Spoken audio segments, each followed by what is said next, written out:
everybody. Oh wait, why do I have distractive vision up? Hello, hello, hello. As you can hear, I've pretty much gotten my voice back. Fucking finally.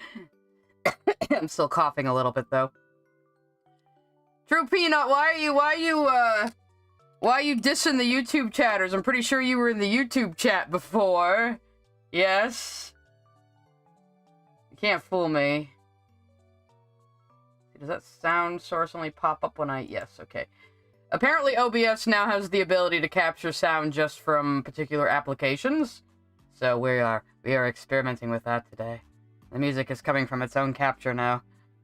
I've also had to pare down my music list again because YouTube really hates me playing anything it could possibly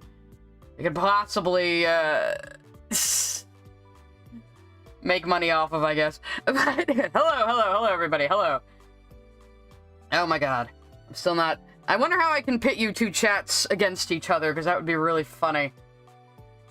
Thank you, Jaden. Yeah, I know, like friggin' 2 weeks I was sick, and then 2 weeks my voice was still froggy. Fucking awful. But that's mostly back to normal. I do have some filters on my mic. I messed around with them again because I noticed I was, my noise gate was closing too fucking fast in the Verbal Ace video. And I don't know what I'm doing still. I think I'm improving every time, though, so...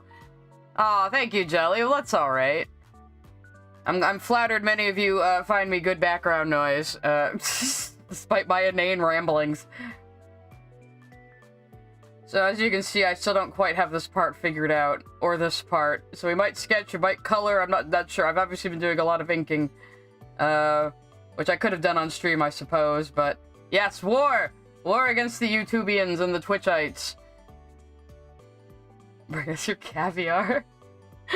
Yes, my dulcet cherubic voice, which definitely isn't far too loud. With my little gremlin noises that I make. Your sleep schedule is not existent. Aw, that's not good. Look, when I was younger, I used to hate sleeping, and now that I'm old, it's like, nah, I gotta get at least 7 hours, leave me the fuck alone. It's kind of true, Sly J, man. Other streamers and myself I watch, like, I watch a lot of Deadwing Dork, and he's mostly he just goes around YouTube laughing at dumb things, and he's very entertaining. Go follow him.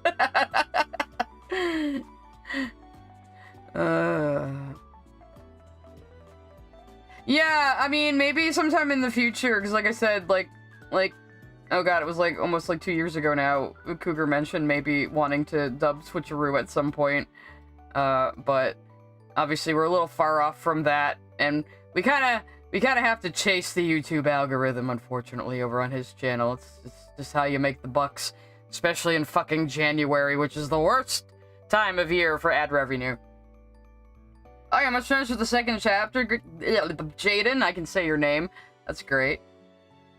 Have you seen me before, EC? I don't know, have you? If you're only familiar with my YouTube video, you might not know that I'm a Switcheroo artist. Or do you mean, have I seen you on Deadwing's stream? Because you probably have, because I send him super chats.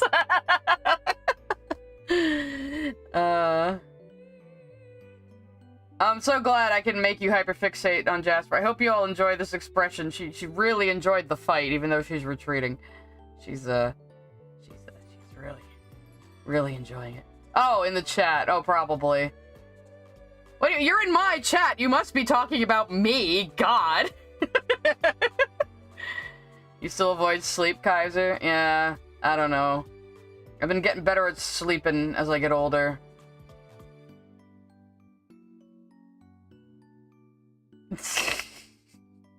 I mean, you can listen to me in class, I guess. I mean, I might teach you the frame of Jasper is your entire sexuality right there. I was trying to make her look as crazy as fucking possible.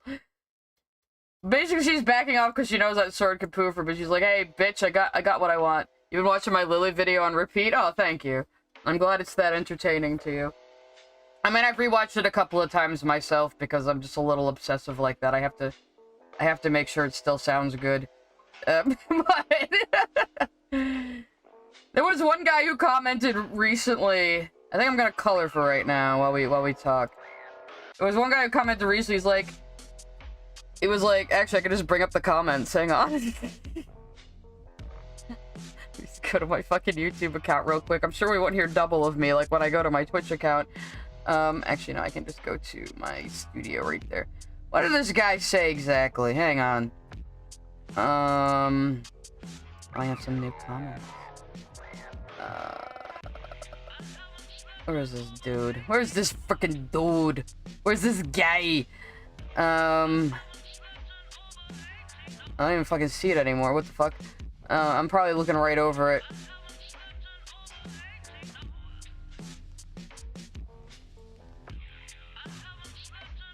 I'm telling Shark I'm streaming because he's trying to talk to me. He should be here!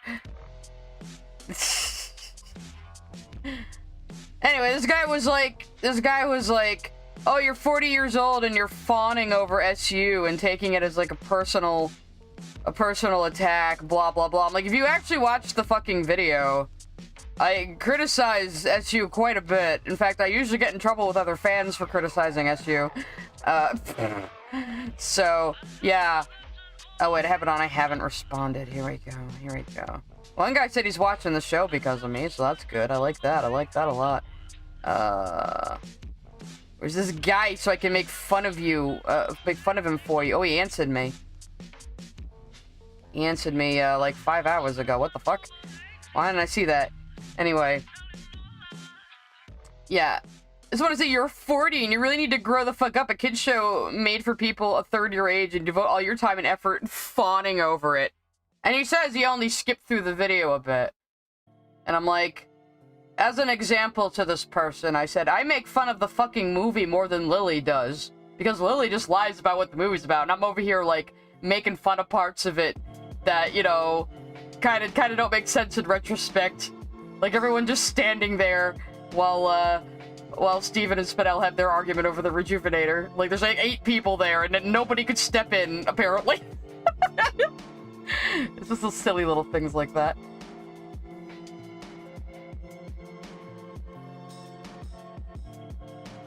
I basically nitpick details that are relevant to the movie. Yeah, and then Lily lies about the whole fucking movie.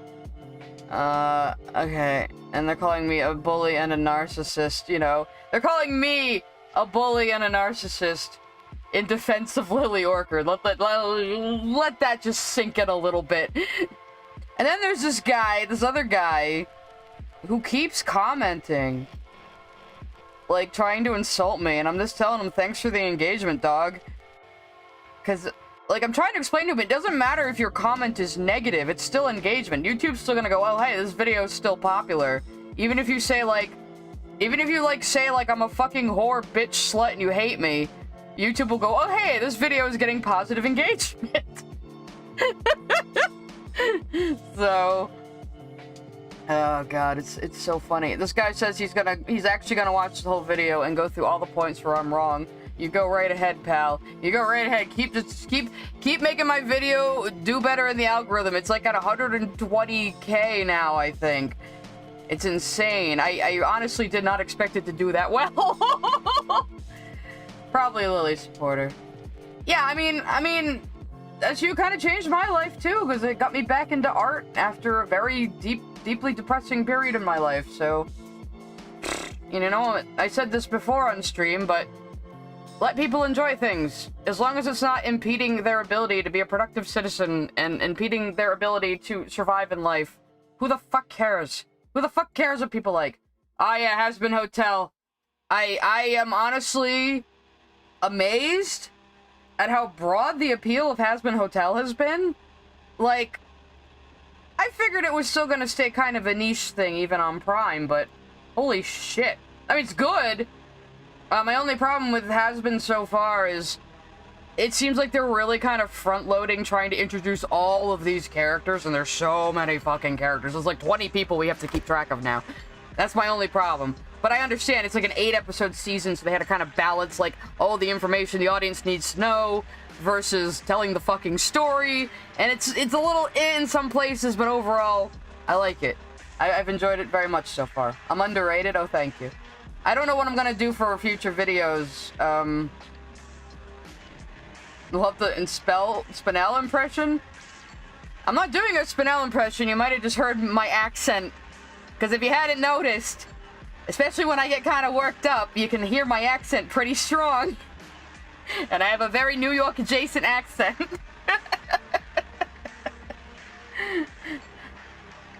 Well, you thought Jasper is a Vegeta type villain. She's extremely arrogant.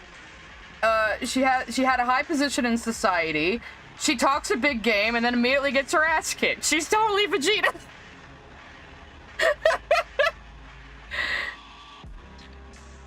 How old is Lily Archer? Yeah, Lily Archer's like 31 or something, I think. No, Jasper is totally Vegeta. She is like, take any fucking Vegeta line from Dragon Ball Z Abridged and you could give it to Jasper and it would make sense, probably. Oh, you think you're cute? Bitch, I'm adorable. I can do my Jasper impression again. Actually, everyone's fucking praising my Jasper impression, but I had to rewatch Crack the Whip recently to see why Jasper backs the fuck off of fighting Stevani. And I was like, I'm actually doing the voice too deep, surprisingly. Jasper's voice isn't as deep as you would think in your head. This is very, very gravelly and sounds aggressive on every word. I probably could do a Spinel impression. The only problem is my accent is a Rhode Island accent, not a New York accent. And if I do Spinel too long, it will inevitably become Harley Quinn. every time.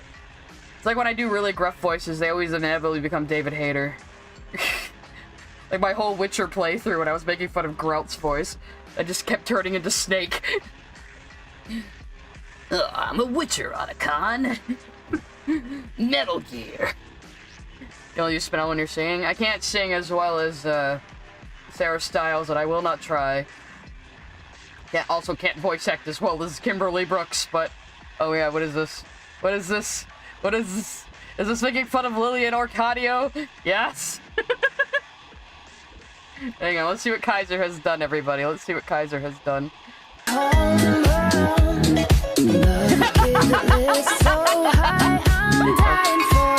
Fucking, you know what? Hell, I'm reblogging that. Thank you, Kaiser, thank you. I'm very flattered by that. I'm going to have to show that to my friends later. Yeah, I pronounce it like Grelt, don't I? I'm sorry.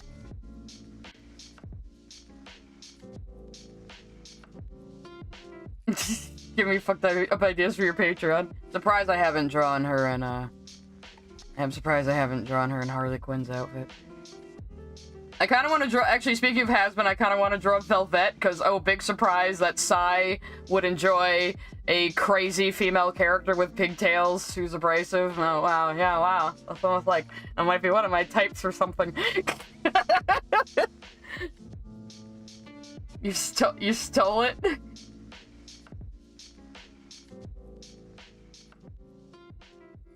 I don't care if you made it or stole it, it's funny as shit.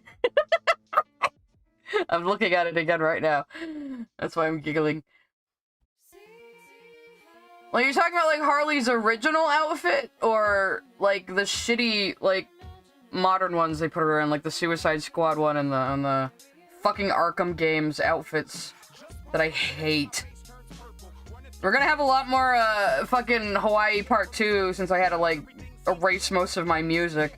I was trying to see if I could buy the Katamari Damacy, soundtrack and play that. Which I might still find it somewhere, because that would be funny. I'll just have to stick to, like, video game music and shit, I guess, if I want to monetize my fucking streams. Tell us some takes? Tell us some takes? You want to talk about takes on Hasbin? Because there's been some really funny ones. Oh, you stole the running animation. Well, no, but you still made your own thing. You know, lots of people have done that meme. Someone did it to, Gooseworks. Because she said she wanted to do a 50K video of Rex chasing her. Actually, let's find that, because it's really funny. I am so happy to find out that Gooseworks is a Mass Effect fan. I'm very pleased to hear that. Actually, let's not give away the video with autoplay.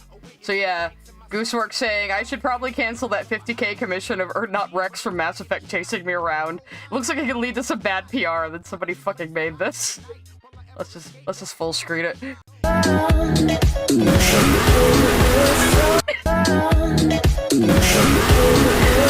What's up with that?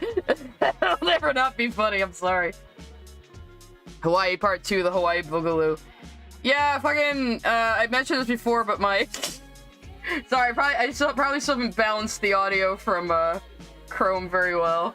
It's a separate audio source now. Actually, yeah, let me turn it the fuck down, Jesus. Okay. It wouldn't be one of my streams if I didn't, like, injure your fucking hearing. That's how we roll around here. Excuse me.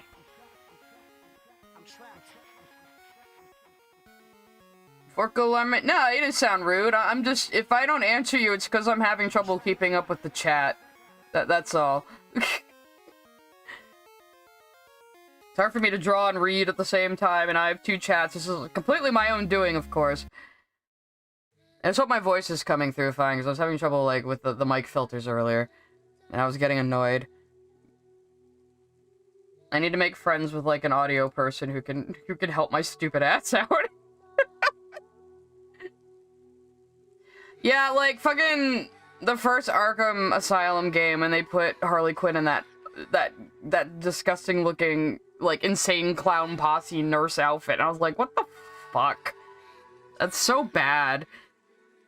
And it's like, oh, she used to work at Arkham Asylum, so, you know, nurse, right? Like, she was a fucking clinical psychiatrist. She has a PhD, you fucking assholes. You know? No, but not sexy nurse. Yeah, okay. Okay, Arkham Asylum game makers. And then let's just make Poison Ivy naked and put her in an ugly red shirt as a top, because... I don't know. That game was weird. I like City better, at least. I know Catwoman has, like, her tits out, but she's Catwoman. That's kind of in character for her. So...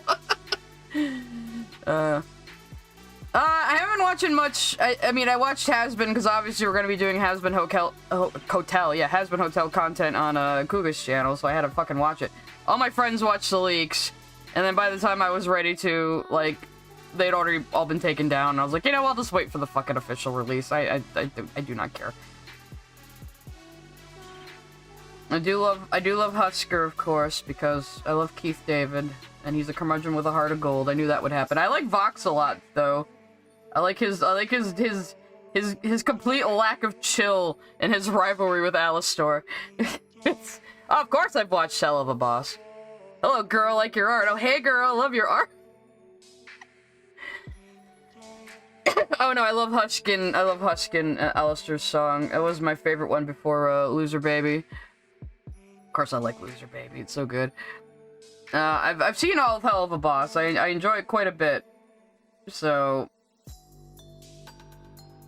I'm always laughing at the people who are like, oh my god, the characters swear too much. Like all these weird little Puritan Zoomers, but they're not religious. They're just like, they're like liberals, but they act like 1 million moms and like the Christian media watchdogs of the past. It's so confusing. Of course, the actual Christian media watchdogs are also upset about Hasbin Hotel, and it's very funny. No offense to anyone who is Christian. I know you're not all like this, but there are people who are like,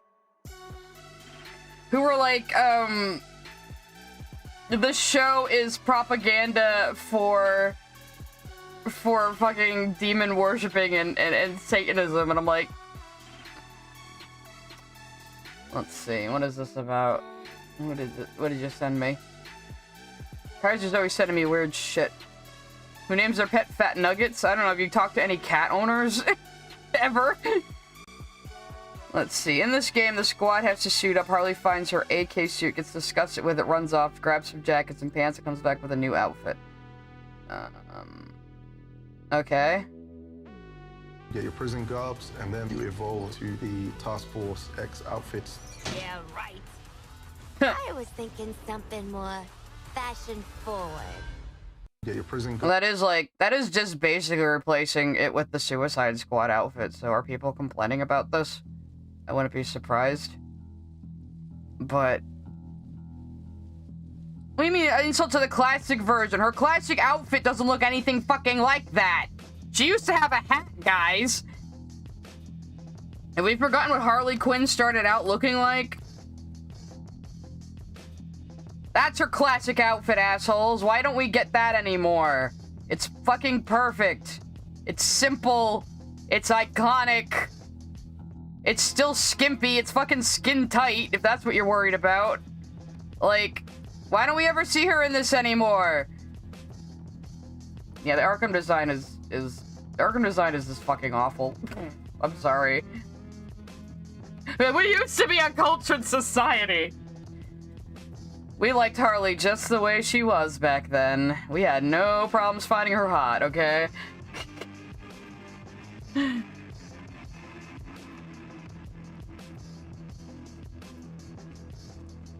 You're not much of a musical fan, Ashley Lust? Well, that is the thing. You have to like musicals to like Hasbin Hotel. But the one thing about it is, it behaves like an actual musical. It isn't like just a Disney, we have vague pop songs and are calling it a musical so we can sell those pop songs separately. The songs in Hasbin actually have context and are telling you the story. So you actually have to pay attention to them on that. But consider the songs to be just like dialogue in Hasbin Hotel is what I'm saying. So... oh wait, I do have the colors for Rose's sword. Good. Yeah, right? Like, even in the Batman animated series, it was very clear that their relationship was bullshit, you know, and he was fucking abusive to her. Like, even in a children's show, that was obvious. You know, I heard, like, the fucking Jared Leto Suicide Squad movie kind of did that, romanticizing them. It's like, no. And, like, the theme of Batman is all of his villains have, like, fucking mental problems.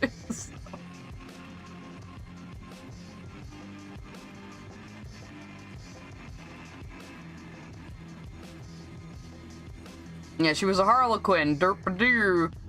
But yeah, but I was saying this to somebody, if you don't like how musicals operate, you're not gonna like Hasbin. But that's another reason why I'm so amazed at just how well it's doing, because maybe musicals are coming back in vogue. A lot of people don't like them. Or again, they make the mistake of thinking a song in a musical is just an interruption until you get back to the plot, rather than being the plot, you know? So, I guess Hamilton probably made musicals a little more in vogue for younger people, but it seems like a lot of older people are enjoying it too, so... let me find some of these hilarious posts by goddamn... Christian conservative retards. That's the only word for it, really. Like, seriously, how can you be this fucking brain dead? Like, I guess Tim Pool is saying, the propagandists are now actively making movies to promote the veneration of powerful demons. In this case, Lilith, the patron demon of feminism.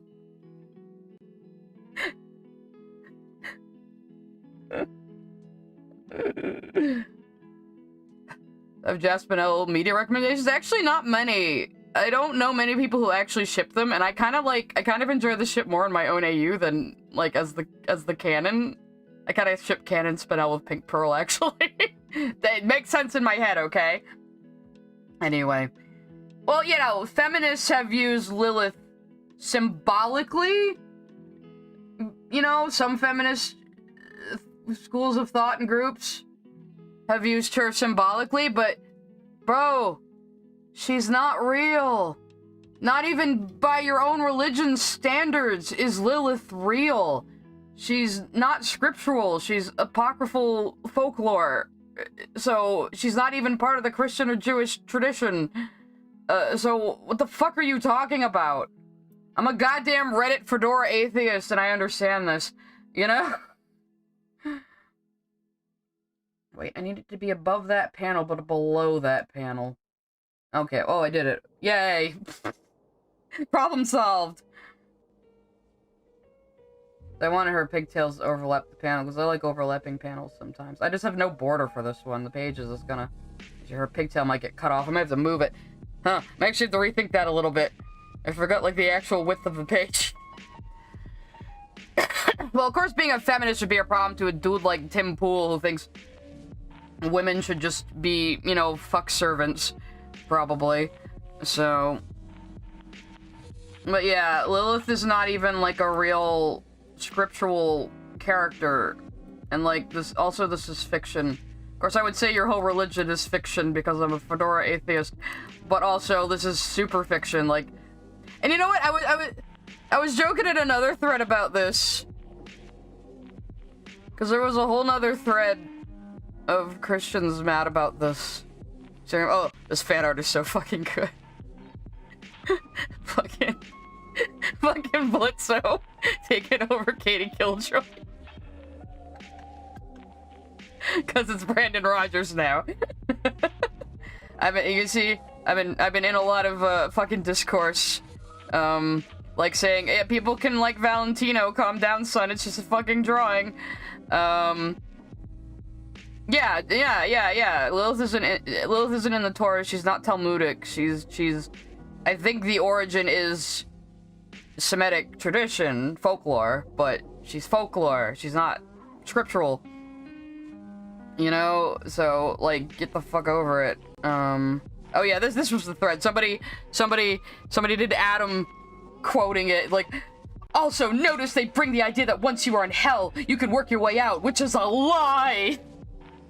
Yeah, bro, there's a whole song about that. If you actually fucking watch the thing. Yeah.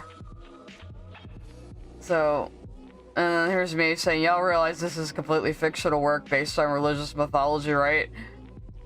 And then I pointed this out too. It's like, I got news for him. I got some news to break to him about a couple of books called The Divine Comedy and Paradise Lost. You know? Those two things, which are fiction based on Christian mythology that people actually think shit from is actually scriptural. Because, like, Lucifer, not scriptural. The Rings of Hell, not scriptural. That's from Divine Comedy. Lucifer being Satan, that's from Paradise Lost. So like people get all these literary things confused with like actual religious canon. It's I mean, I'm not even fucking religious and it's a little infuriating. Well, Tara, of course American Christians don't care what the Pope says because most of them are Protestants. I mean, we have Catholics here, but especially where I'm at, but uh-oh. Oh, right, I don't have a top to that, do I? You've been hearing a lot of Dated now, too, that I've pared down my music list, but I do highly recommend this guy. Ill-Advised Records, go check him out. He's awesome.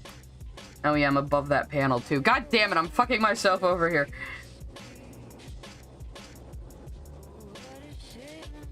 Yeah, right? How do you think, like, the ancient, Vikings would feel about us, you know, turning their religion into fucking superhero schlock? You know? Oh, but when it's your religion, it's a problem. That's true, Tenchini, and in the Torah and the Talmud, Satan isn't even, like, evil, necessarily. He, like, works for God, you know, and then at some point in the Christian tradition that just became, oh, he's an opposing powerful demon to God who lives in hell, so, like, even that, like, you know, like, these people don't know the fucking history of their own fucking beliefs. It drives me crazy. I started studying up on religion when I was about 17, and I realized the reason same-sex marriage wasn't legalized was because of Christianity, and I wondered why that was, because they shouldn't have any say over the government, so I kind of started studying religion. I drew angels for a little while, too, as characters, myself. It was kind of trendy back in the day. You know how society goes through, like, angel phases and zombie phases and vampire phases? You know? All in a cycle over and over until the end of the world. Hell is on Mars? Oh, that is from the Divine Comedy, isn't it? Hell is basically on Mars. Which... It wasn't unusual back then for people to think like the other planets were like their own realms, basically, you know, which is, it's very interesting when you have to consider the environment it was written into, because the Divine Comedy, a lot of it is being bitchy about like about current politics that don't make sense to us anymore, you know.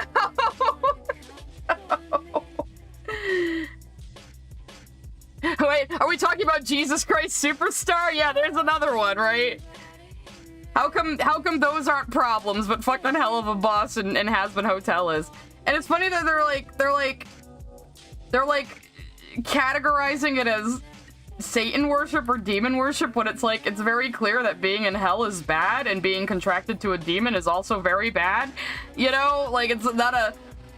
I mean, basically, Hasbin is a vehicle for telling stories about fucked up people and doing it under a fantastical lens, which is completely fucking normal literature. Nude women weak, give me those million eyes and wings and rings.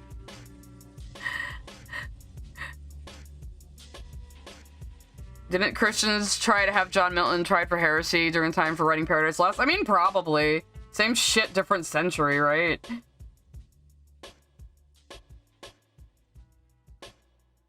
Yeah, sure, you can take other people's religions like Baal and stuff and tell everyone those gods are demons, actually, but when somebody does your shit, it's a problem. Biblically accurate angels. Biblically accurate angels with their many faces and their loins girded with gold.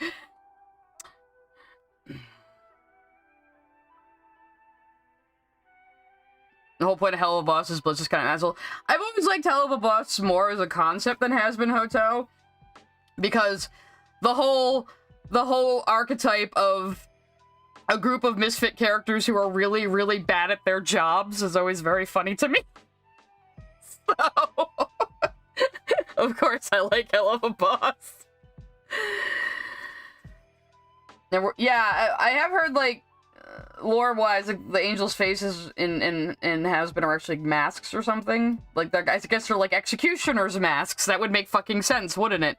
So, a lot of people, too, that are like, why do the angels have horns like demons, though? It's like, well, if demons are fallen angels, it kind of would make sense that they'd have similar traits, wouldn't it? I mean... Also, this is entirely fiction. It's entirely fiction. It has its own lore. Get over it. You know? Can't wait for Jesus Christ to show up at Hasbin Hotel. It's just Charlie's really chill, supportive uncle. Wouldn't that be Mormonism? Aren't Jesus and Satan, brothers in Mormonism? Oh no, it's just like South Park. The Mormons were right all along. Or was it the Jehovah's Witnesses in South Park? I forget. It was one of the two. It might have been Jehovah's Witnesses, actually. One of those weird guys.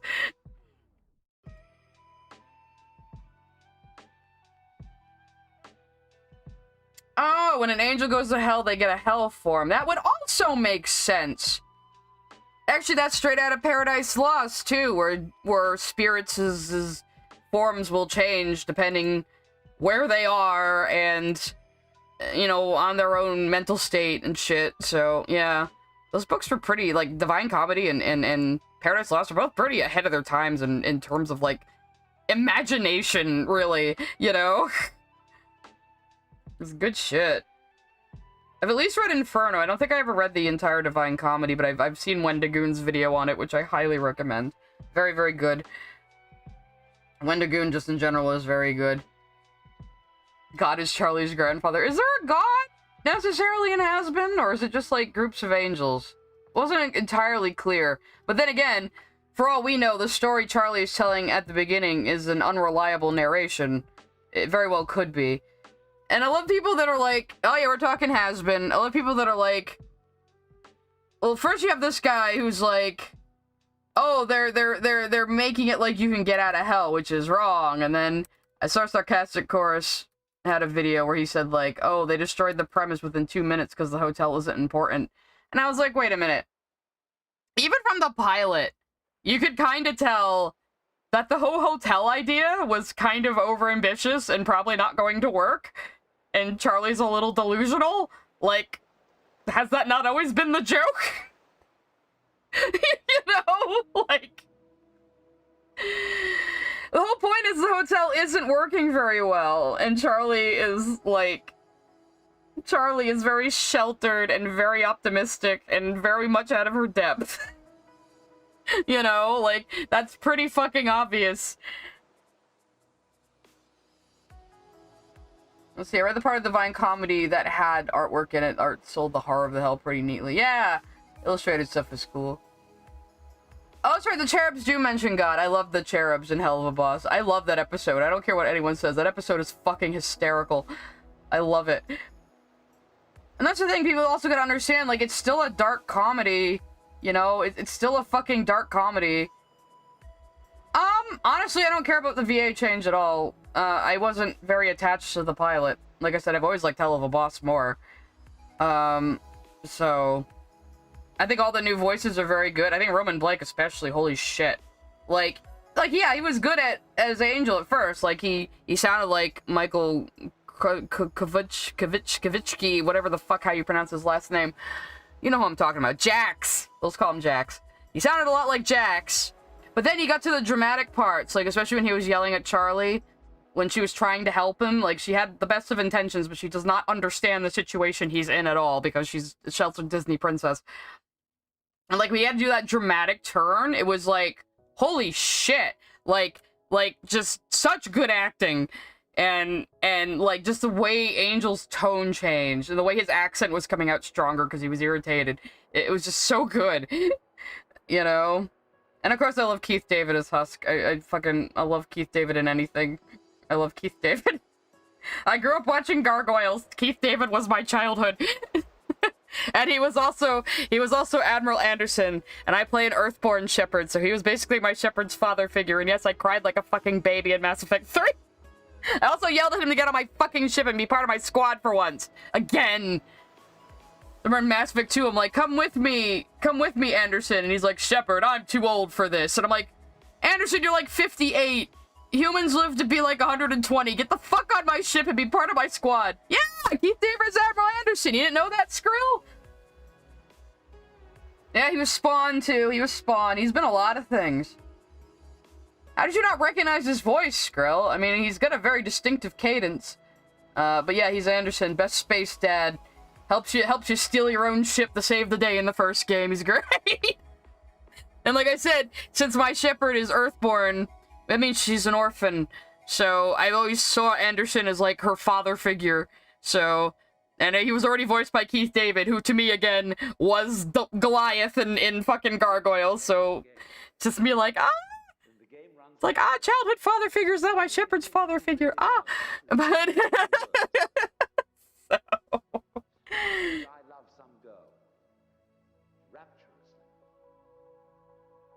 Was he in Teen Titans? I didn't remember. God, he's been in so much.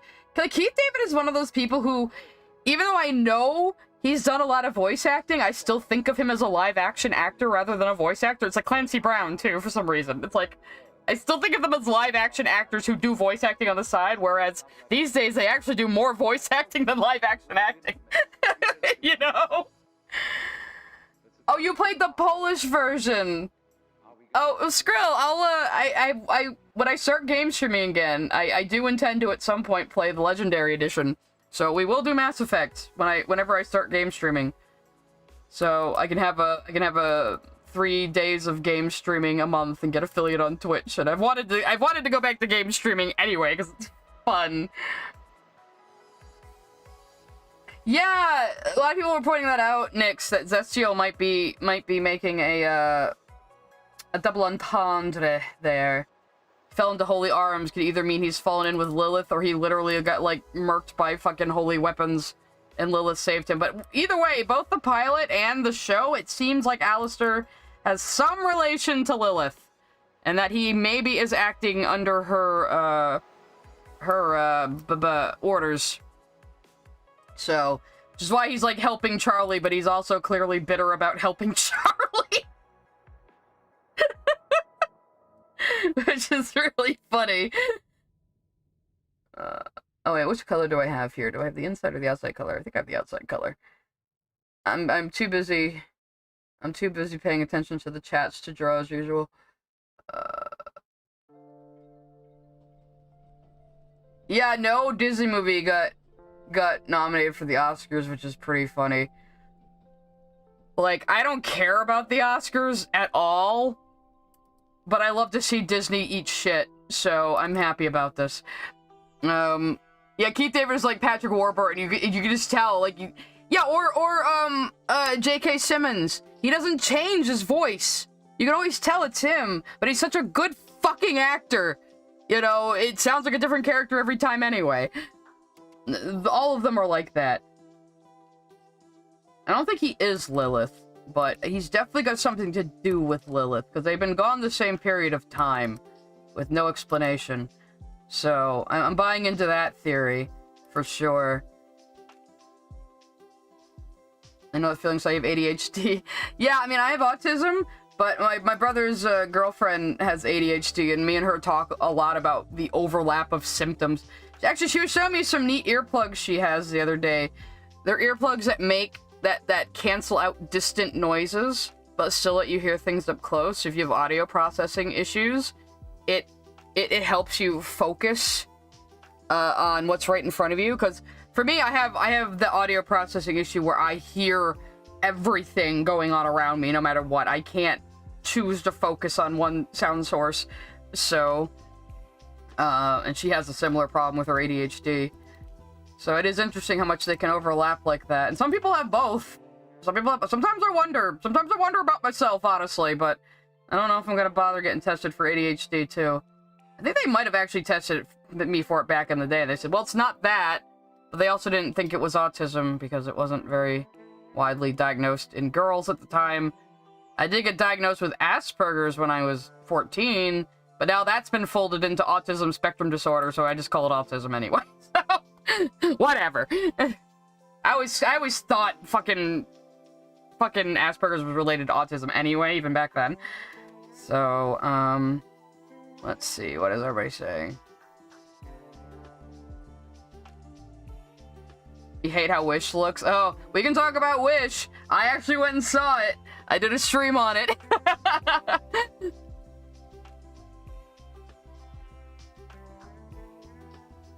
Let's see. The V's being a toxic poly couple. I don't know if they're... I don't because, like, Velvet doesn't seem like she's involved. But, Valentino and Vox definitely have something going on. There's something there. I like Velvet a lot, though. I like her song. It took a little bit to grow on me, but the more I listened to it, the more I was like, oh yeah, this is fucking stellar. So, like, Respectless, Loser Baby, and Stayed Gone are my favorites right now. So, it's so good to hear people, like, talking about their favorite songs and noticing things about the lyrics and the character acting and stuff, because, again, that's just how musicals should work. You know, musicals, the songs should be advancing the plot, unless it's a big showstopper. And again, this is why Disney musicals usually drive me fucking crazy. Like, you have the exceptions every once in a while, like Encanto, which could very well be a stage musical, very easily. But then you have shit like, I mean, like, even as far back as Lion King, like, most of the songs do not advance the fucking plot. They're just there to be pop songs. Yeah, I know Stephanie Bertitte's voice is Vaggie. I don't know why she's doing such a deep voice, though. Like, it's a little strange, her speaking voice for Vaggie. It almost sounds like she's going a little too deep for her range, and she's struggling. So, I don't know why she's doing that. Talk about how Velvet is basically CG Spinel. I think she's, like, more sociopathic British CG Spinel. CG Spinel if she was a fucking chav, I guess. I don't know. Oh, Velvet seems like she would murder me for calling her a chav.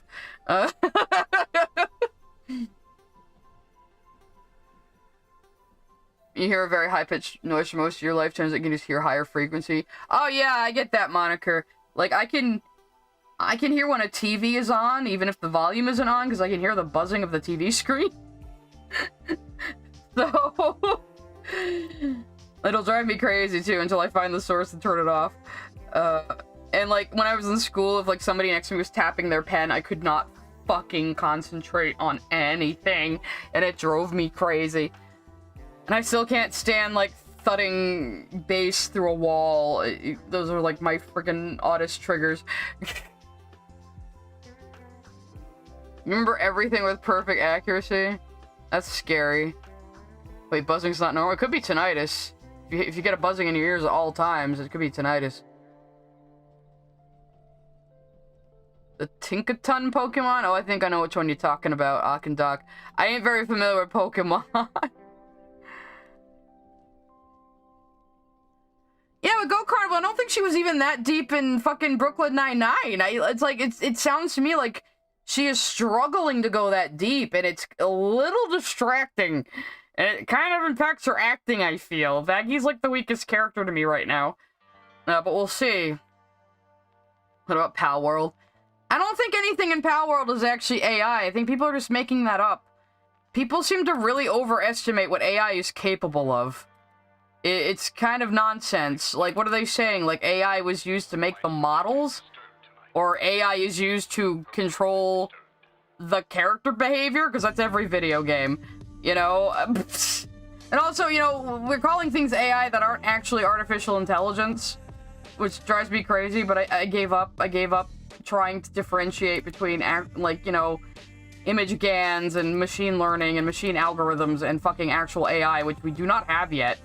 But, yeah. So now we're gonna have to differentiate between AI and true AI, I guess. Yeah, people will call fucking anything AI. Anything they don't like that's a little janky, they'll go, that's AI! And it's like, no.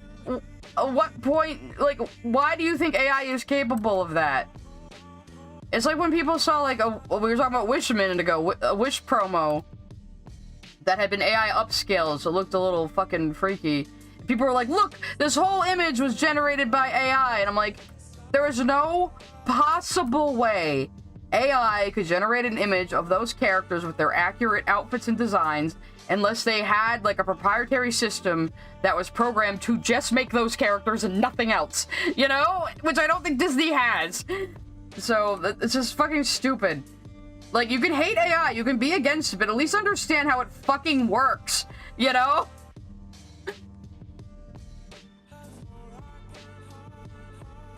The poor Chief Angels is AI.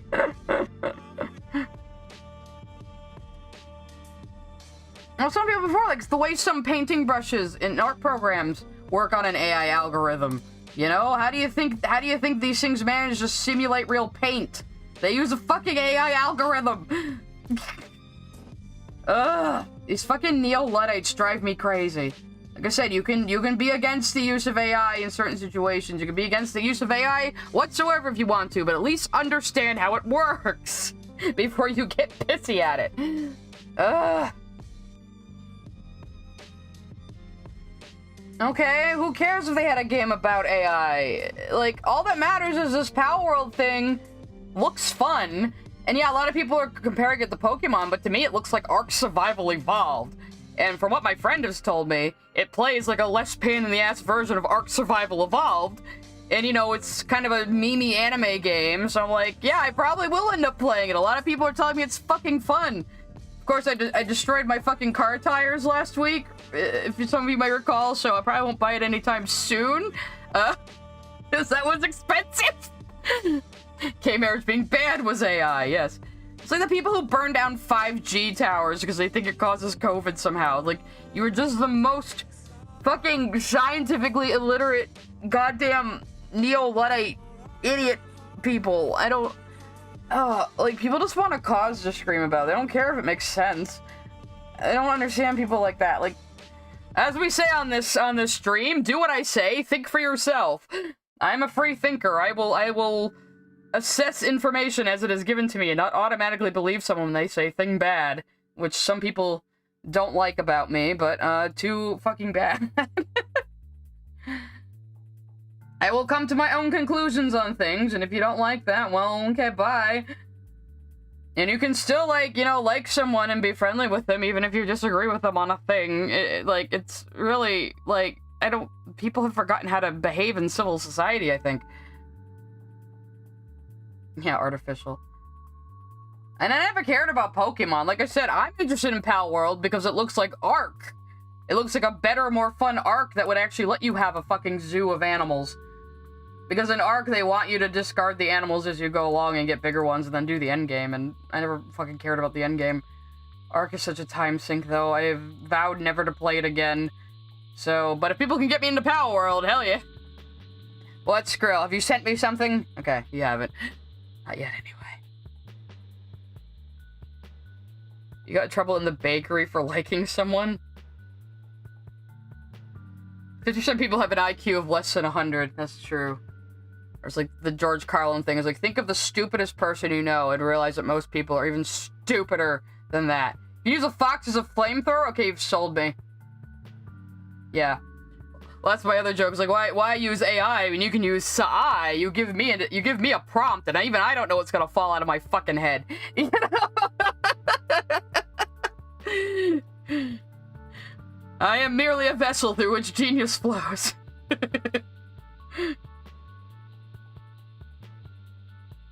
You know, when I first met my best friend, because we met online, way back in the 90s internet, when she was like 12 and I was like 14, and her friends didn't believe I was real, so we joked for a while that I was like a malignant AI who existed on the internet.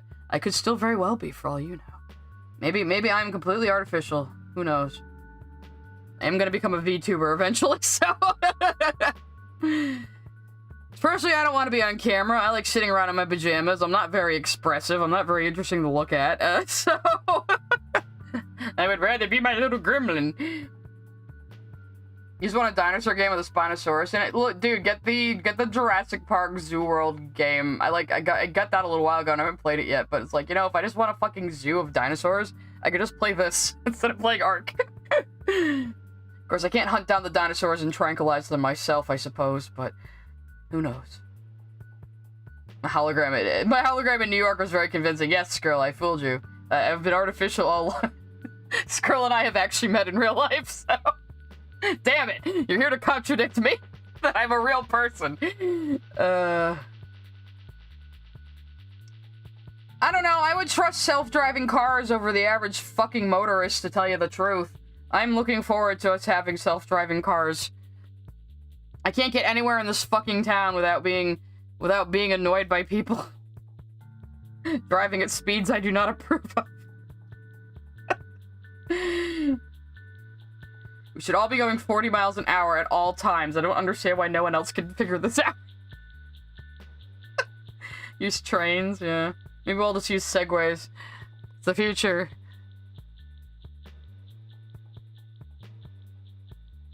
You took the Mon out, you can say it looks like Genshin Impact. Yeah. Well, I'm hoping, because it's early access, I'm hoping Power World will eventually, like, get rid of the generic, realistic-looking terrain and make something a little more stylized that fits the characters and the pals. Because right now it does look a little bit like an asset flip. It looks a little garbage. But it sold like 4 million copies or some crazy bullshit like that. It like literally came out of nowhere. But like a lot of people are saying, the only thing that matters is it's fun. It's fucking fun. It's entertaining, as games should be. I mean, right now, we're having like higher-ups at Ubisoft saying shit like, well, gamers just need to get used to not owning their games. And, you know, like, you know, I wonder why you guys are, like, starting to, like, become unfavorable compared to, like, the latest indie game. You know? I wonder. Who the fuck cares about Ubisoft? Like, honestly, they really think they have any clout anymore.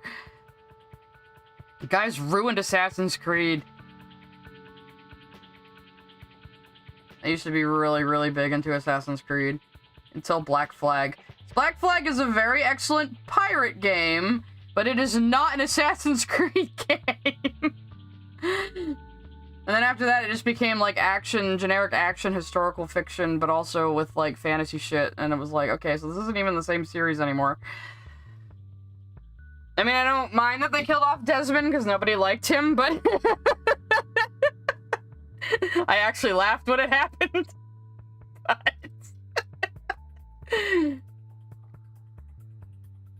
Self-driving cars are a great idea. Imagine you have to work, you want to go shopping intercity, you can't find a parking lot, let your car drive around. Yeah, or I've also said we could just have all cars just run on magnets automatically on the road. Who's Desmond? Exactly. He was ostensibly the main character of Assassin's Creed for like the first 4 games, and then we just murdered him because nobody liked him. And his dad was John Delancey, and he punched him in the face, and I enjoyed that very much.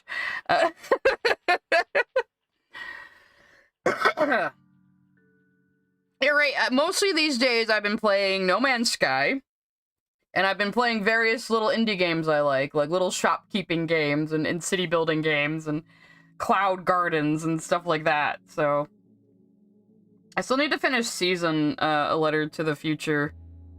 I was playing it kind of when I was having that down period when I was off my meds, and so I guess I was having feels, so I haven't gone back to it, but I do want to go back to it, because I was waiting a long time for that game. It's not as open world as I thought it would be, though, unfortunately, but it's still a very interesting game. And has a very interesting philosophy. So... What happened if you asked ChatGPT to generate a Lily Orchid video? You know what, heck, we should do that right fucking now, because I love using ChatGPT. I ask ChatGPT for advice all the time. Usually on writing stuff, because I was trying to develop a language, like a dialect of English for robots to speak that would resemble machine-to-machine communication, and I didn't know how to do that, so I asked fucking ChatGPT. Okay, let's see. Let's ask it. Generate a script for a video by the YouTuber Lily Orchid. Let's see what happens. What? Why can't you assist with that? Why not? Goes against ethical guidelines. I bet Gronk would do it. Isn't that what the fucking Twitter one is called? See, you know, this stuff would be better if the creators of it didn't fucking, like, kneecap it on purpose.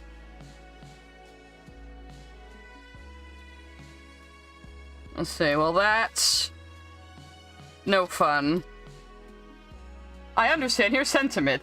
If you have any other non-person specific topics or requests.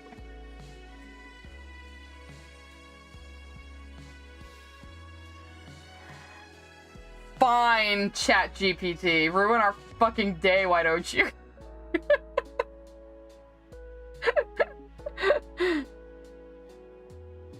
Well, let's see. I did kind of like squish my window a little bit, so I could probably move Distracto-Vision over. I'm not even gonna bother right now. The other day, watched an SUF hate video that called Rebecca Sugar a monkey. Oh, that's nice. Are they calling all the writers on the show that? Because I might get them in trouble.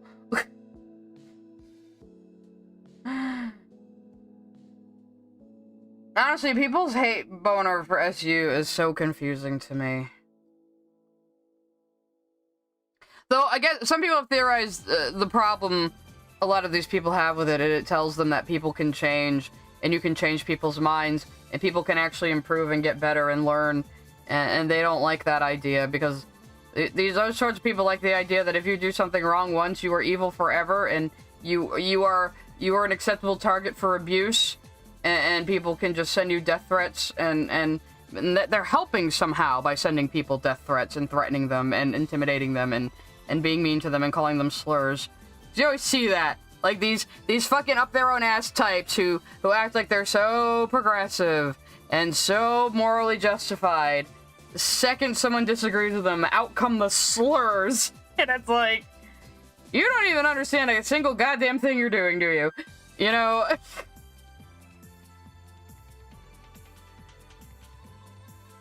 It's really, really strange. And I am tired of people like that. Yeah, Easy and ER. I forget whose video is more racist, but they're both pretty disgustingly racist, and I will not play them on my stream. Okay, I admit that Lily is an easier target, sure, but, like, Easy and ER's, like, fucking opinions aren't even, like, they don't even dignify a response, you know? And it's Lily's video I see people parrot the most when they just give me their generic, well, isn't SU that show that blah blah blah? As I've heard that even from, like, friends of mine, like, isn't that the show where the fan base, like, bullied someone into wanting to commit suicide for fan art? I'm like, yes, it happened in 2015. So, like, almost 10 years ago. That doesn't really reflect the fandom today. And also, back then the show was new, so you have, like, those little schools of piranha that go from, like, new thing to new thing, starting all the same trouble. You know, like, oh, this is racist, this is fat-phobic, because I said so, and really I'm the one being racist, but I'm gonna pretend it's the show. You know? I just had somebody... that was another comment. Somebody told me one of the reasons Pearl is obviously white-coated is that she does ballet. And I was like, well, I guess that depends on how you view Italians. What? Are you saying only white people are capable of performing ballet? I mean, just because some people in the ballet community may be racist and it may be hard for someone who isn't white to get into it, that doesn't mean the art form itself is racist. That means people are. I don't understand this attitude at all. I guess it's just low IQ. Low IQ people trying to sound smart. Yeah, right? Like, well, she's obviously white-coated because strawberry blonde hair, blue eyes, and she does ballet. And I'm like, she's a fucking space alien voiced by a Filipino woman. And, like, this whole argument that Sugalate is racist really, really hinges on the idea that A, Pearl is white, quote-unquote, and that Amethyst is Latina, which I have no idea where that comes from, except maybe she speaks Spanish sometimes, which everybody in the show does. I mean, Steven does it too. You know, America's a dual language country. A lot of us use Spanish phrases sometimes, and a lot of us know Spanish. I mean, I don't know Spanish conversationally at all, but I should by now. But like, oh, Amethyst said mi torta? That makes her fucking Latina? I guess that must make me Latina too. Anytime I say, you know, ¿por qué no los dos? Or I call my dogs, Percito, you know, must mean I'm fucking Latina, I guess, even though I'm like 102% Irish. You know? Yeah, right? That's the only thing I can fucking think of. Like, how is she Latina coded? I mean, yeah, and the whole thing is also ignoring who these characters are as people. Like, well, why did Amethyst and Garnet's fusion, why is that one more, like, rough and brash than Pearl and Garnet's fusion? I don't know. Maybe because Garnet and Amethyst are both brash, and Pearl is not? Could be that? Yeah? You think? Well, that was like Lily's attitude, too. Like, fucking Garnet is voiced by a black person, and reasonably could be considered a black character. Therefore, anything that happens to her is a comment on all black women everywhere ever. And it's like, are you really, like, acting like the only reason to have people in shows who aren't white and aren't straight is to have representation, and they need to represent the entire group? I mean, that in of itself is kind of discriminatory, don't you think? You know, can't we just have people, be their own individual people, regardless of their race and shit? You know? Like, you can have characters who are these things and it not be for, like, representation. Like, and I love when all these straight people act like we should be grateful for them putting, like, a gay character in something. Like, you all need to watch my show now because I have a gay in it, even though my show sucks. And if you don't watch my show, you're homophobic. Like, no. Go to hell. Just because you have a generic gay character in your show doesn't automatically make your show good. It means gay people have to watch it. Fuck off. Yeah, Connie's an Indian, but her voice actor isn't, and that does not matter. It should be whoever is best for the character. Especially in voice acting. Because it doesn't fucking matter what race somebody is as long as they can voice the fucking character. Yes, obviously we don't want white people voicing black people because there was a very painful history behind that. But otherwise, and I've said this before too, like I can't get over Phil Lamar, of all people, jumping on this whole you can only voice characters that are your race bandwagon. And it's like, bro, you voiced Samurai Jack and you did a really fake Japanese accent the whole time. Like, come on! What are you talking about? It's like, dude, you do so many voices. And then ProZD, who was part of this little bandwagon of you can only voice characters that are your race, is now complaining that he's only getting hired for Asian characters, which are rare. Oh yeah! bro. Your leopards are eating your face. You caused this. I don't know what to tell you. You were the ones who were making this stupid argument, and now it's biting you in the ass. You only did this to yourself. And don't get me wrong, I love ProZD. I think he's the absolute fucking perfect voice for Mordecai and Lackadaisy. Like, when I first heard it even, I was like, how the fuck is this motherfucker doing the exact voice I've always heard in my head for this character? This is witchcraft, you know? Yeah, I don't like that Akendak, that they're replacing the actors for Katara and Sokka. Sokka's the fucking Shyamalan version. I'm embarrassing myself. Anyway, they're replacing the voice actors for Katara and Sokka because they're both white. Which is ridiculous, because can you imagine Sokka without that voice? I guess we're gonna have to with the live-action version, but, like, those actors helped make those characters, and now you're saying they can't voice them anymore because those characters look Inuit and the actors are white? It's different when you're casting white people to play the Inuit characters like the fucking Shyamalan movie. It's an entirely other thing when it's voice acting, you know? And maybe you're not always gonna find a voice actor of the race of the character who's a good fit for the character, or even a good voice actor, you know? Like, yeah, Lackadaisy was a thing before the pilot. It's a whole webcomic. It's been going on since, like, 2007. You should check it out, Senshady. I've been following Tracy Butler's work for a while, actually. Let me find the website. Here we are. Here we are. Here we are, old chums. It's a fantastical webcomic. 23 skidoo, or whatever the fucking slang would be at the time. Yeah, it's been going on for goddamn ever. I guess this is some of the recent pages. Art is so goddamn good. But even the early stuff. I don't know if I like these washed out colors so much. Okay, this came out in 2020, so obviously it uploads very slow these days. But yeah, you have, a lot of the pilot was based on this early plot line where, it ends in Rocky burning down a barn with a truck. So there was a lot of that in there. But yeah, this comic's been around, like, excuse me, for over a decade. So definitely check it out. But yeah, I was aware of Lackadaisy before the pilot.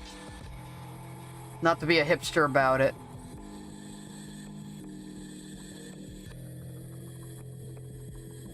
Said rambling is accidentally one of your school projects? Uh-oh.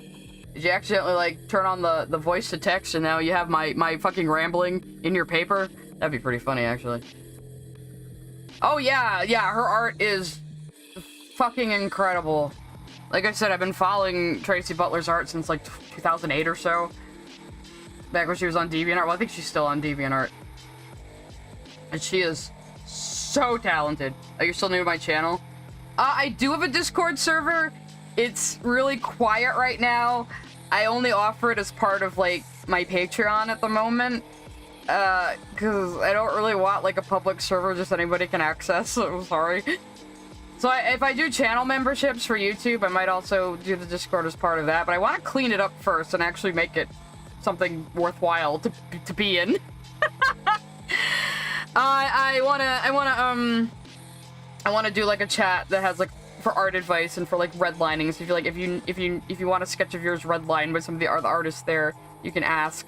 You know, oh, my Patreon's only $1, but I don't keep up with it very well, and I feel bad that I don't give people a lot of incentives. So, but I do hang out in the White Diamond Steven AU server by Chekhov, and pretty much all of the active Steven Universe AU artists are there. It's like our little unofficial stomping ground. So you can find me in there a lot. It's called Lackadaisy, because that's the name of the speakeasy in the comic, and probably the show. So they have a little cafe out front called the Little Daisy. That's the front for the speakeasy, and then the speakeasy itself is called the Lackadaisy. So, which is also a play on the term lackadaisical, which means to be lazy or or carefree. So it's very clever. That's the other thing about Lackadaisy, is it's very historically accurate, despite everybody being anthropomorphic cats. Like, she's crazy about her research. Like, it is, like, very historically accurate to, like, Mississippi in the 1930s. So, it's so good. My favorite moments from White Diamond, Steven. I'm loving all this shit Czech is doing with my waifu, Jasper, right now, of course. Jasper's in the story, finally. I love how Czech did the cluster arc, because Czech is one of those mom swap AUers who changes the story up a lot too, so you're never quite sure what's gonna happen. How did I come to really like Jasper? The first episode of Future made Jasper one of my favorite characters. I was already kind of shipping her and Spinel. I was mostly doing it as a joke though. Because everyone thought like my first drawing of the two of them together was like a shipping art, and then Celeste kept enabling me, and preying on my innate lesbianism. No, first episode of Future, where she has that argument with Steven, and she's just being an immature, difficult pain in the ass to him, and that amused me so much she became one of my favorite characters. I just loved how immature and tsundere she was. It's so good. Alright, AC, see you later, AC. Thanks for coming. Yeah, Steven pulled a fucking Inuyasha on Jasper and got her to stop, like, almost killing everybody, but he's telling her to sit. Because he can control gems in that AU. Because obviously he's fucking White Diamond. Yeah, and then Jasper's just stuck in place trying to move.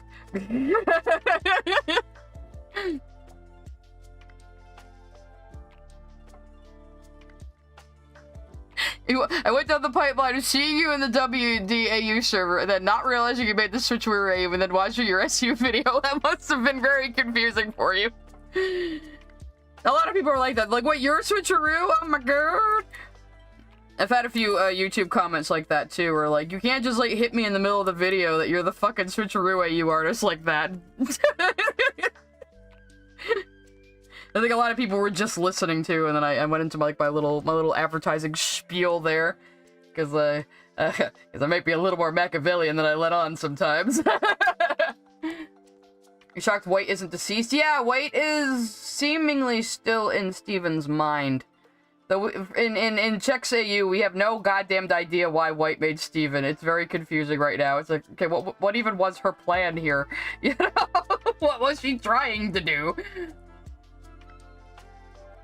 Oh yeah, I mean, I do love buff women, but I didn't pay as much attention to Jasper my first watch through of SU, because she was just kind of, you know, she seemed like a generic villain until you really think about her, you know. But then in Future, I saw just how fucking tsundere she was being and how hilarious it was that she was just basically acting like a giant child.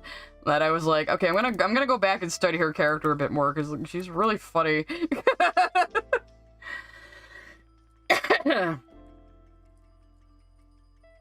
You regret hating Jasper?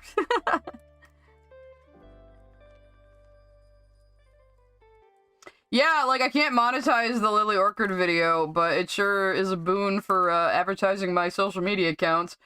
Honestly, I was planning to just drop the video and retreat back into the shadows. I expected it to only, like, maybe do 10,000 views or something.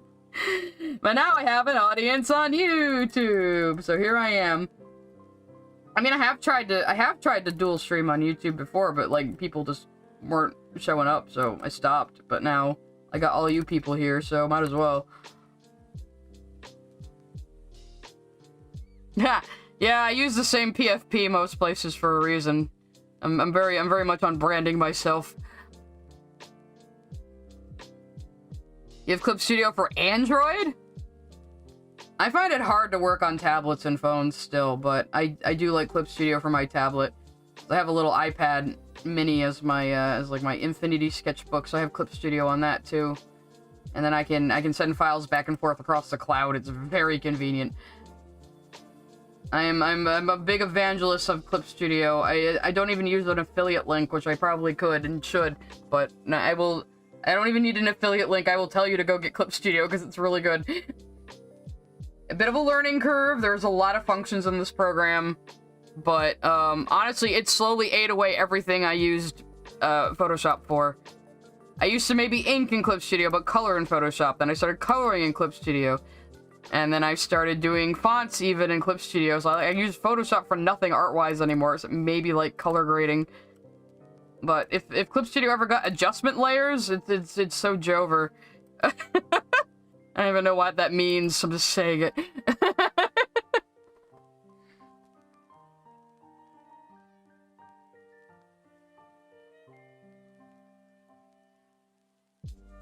Well, Jaden, I mean, if you really watch that scene, Jasper makes the mistake of reminding Lapis of all the bullshit Jasper and Peridot just put her through, because she's, like, saying to her, like, come on, the crystal gems, you know, they kept you prisoner here on Earth, and shit, and you should want to fuse with me and fight them, and it's like, bitch, you just did the exact same thing. So, Lapis finally feeling like she has power over somebody, and finally feeling like she has control of a situation, and she's dragging somebody down with her into the situation she used to be in. And Jasper's just an acceptable target because she's an asshole, basically. I don't know what Jover means, and at this point I'm too afraid to ask. I'm just repeating things I hear on the internet.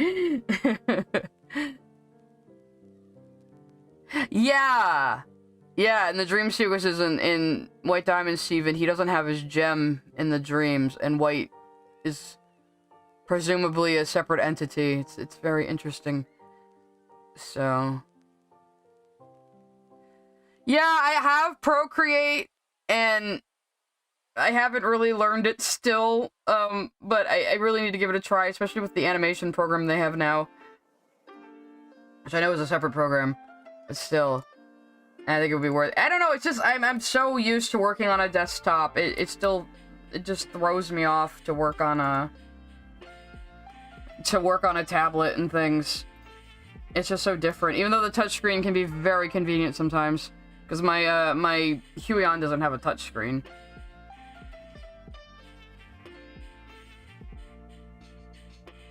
Yeah. That's cool, Dystopian. Like, yeah, like, I said this on Twitter, I think today or the other day, too. It's like, whenever people would say, like, why would adults watch cartoons, I remind them that adults also draw and write those cartoons. Do you think children do it? I mean, the shows would be bad if you let children write them. Oops, right. I don't have it on reference all layers. I have it on reference just the ink layer.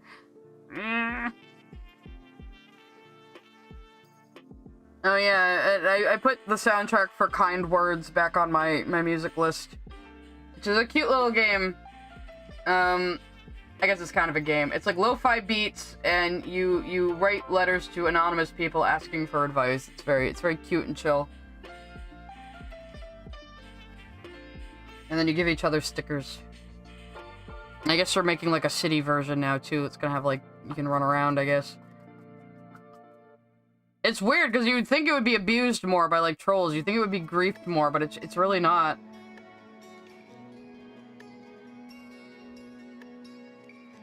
White doesn't see Steven as her son. Yeah, again, we don't really know why the fuck or how the fuck White made Steven in the AU, so that's the biggest mystery, really. I've been following Chekhov's AU before I even did my own. I might have to bring up the old pages for the color of the snow, though. I really should keep swatches of these things, but it wouldn't be me if my workflow wasn't completely chaotic. Where's my Switcheroo folder? Wait, no, I have the Fight comic in its own folder, that's right.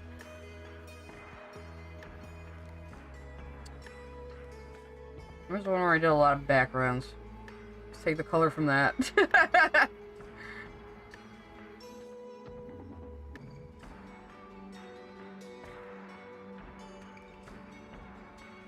Yeah, I guess I'll just grab the last pages.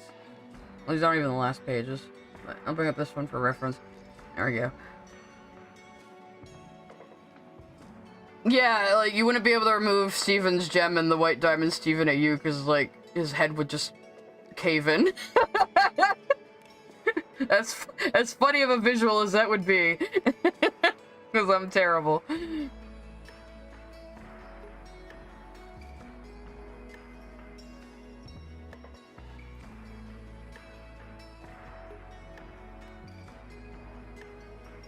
Well, I got my iPad. Like I said, it's an iPad mini. It's a bit of an older one, so I have to use the Apple Pencil 1 with it.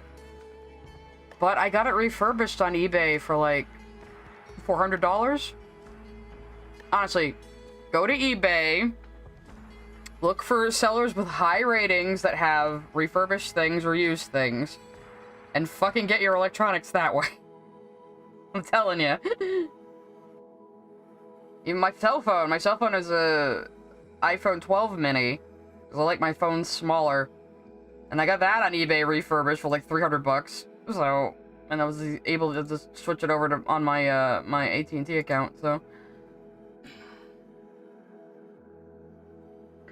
Yeah. Are you happy? Are you proud of me? Are you proud of me, Skrull? I pushed the face really far. She very much enjoyed that fight. She probably doesn't even understand it's because she has a crush on Spinel. Jasper has no sense of introspection, and that's what I love about her. She's so unself-aware. I do think Moissanite is white. I do think so. Czech would find it so funny that we're on my stream speculating about their AU.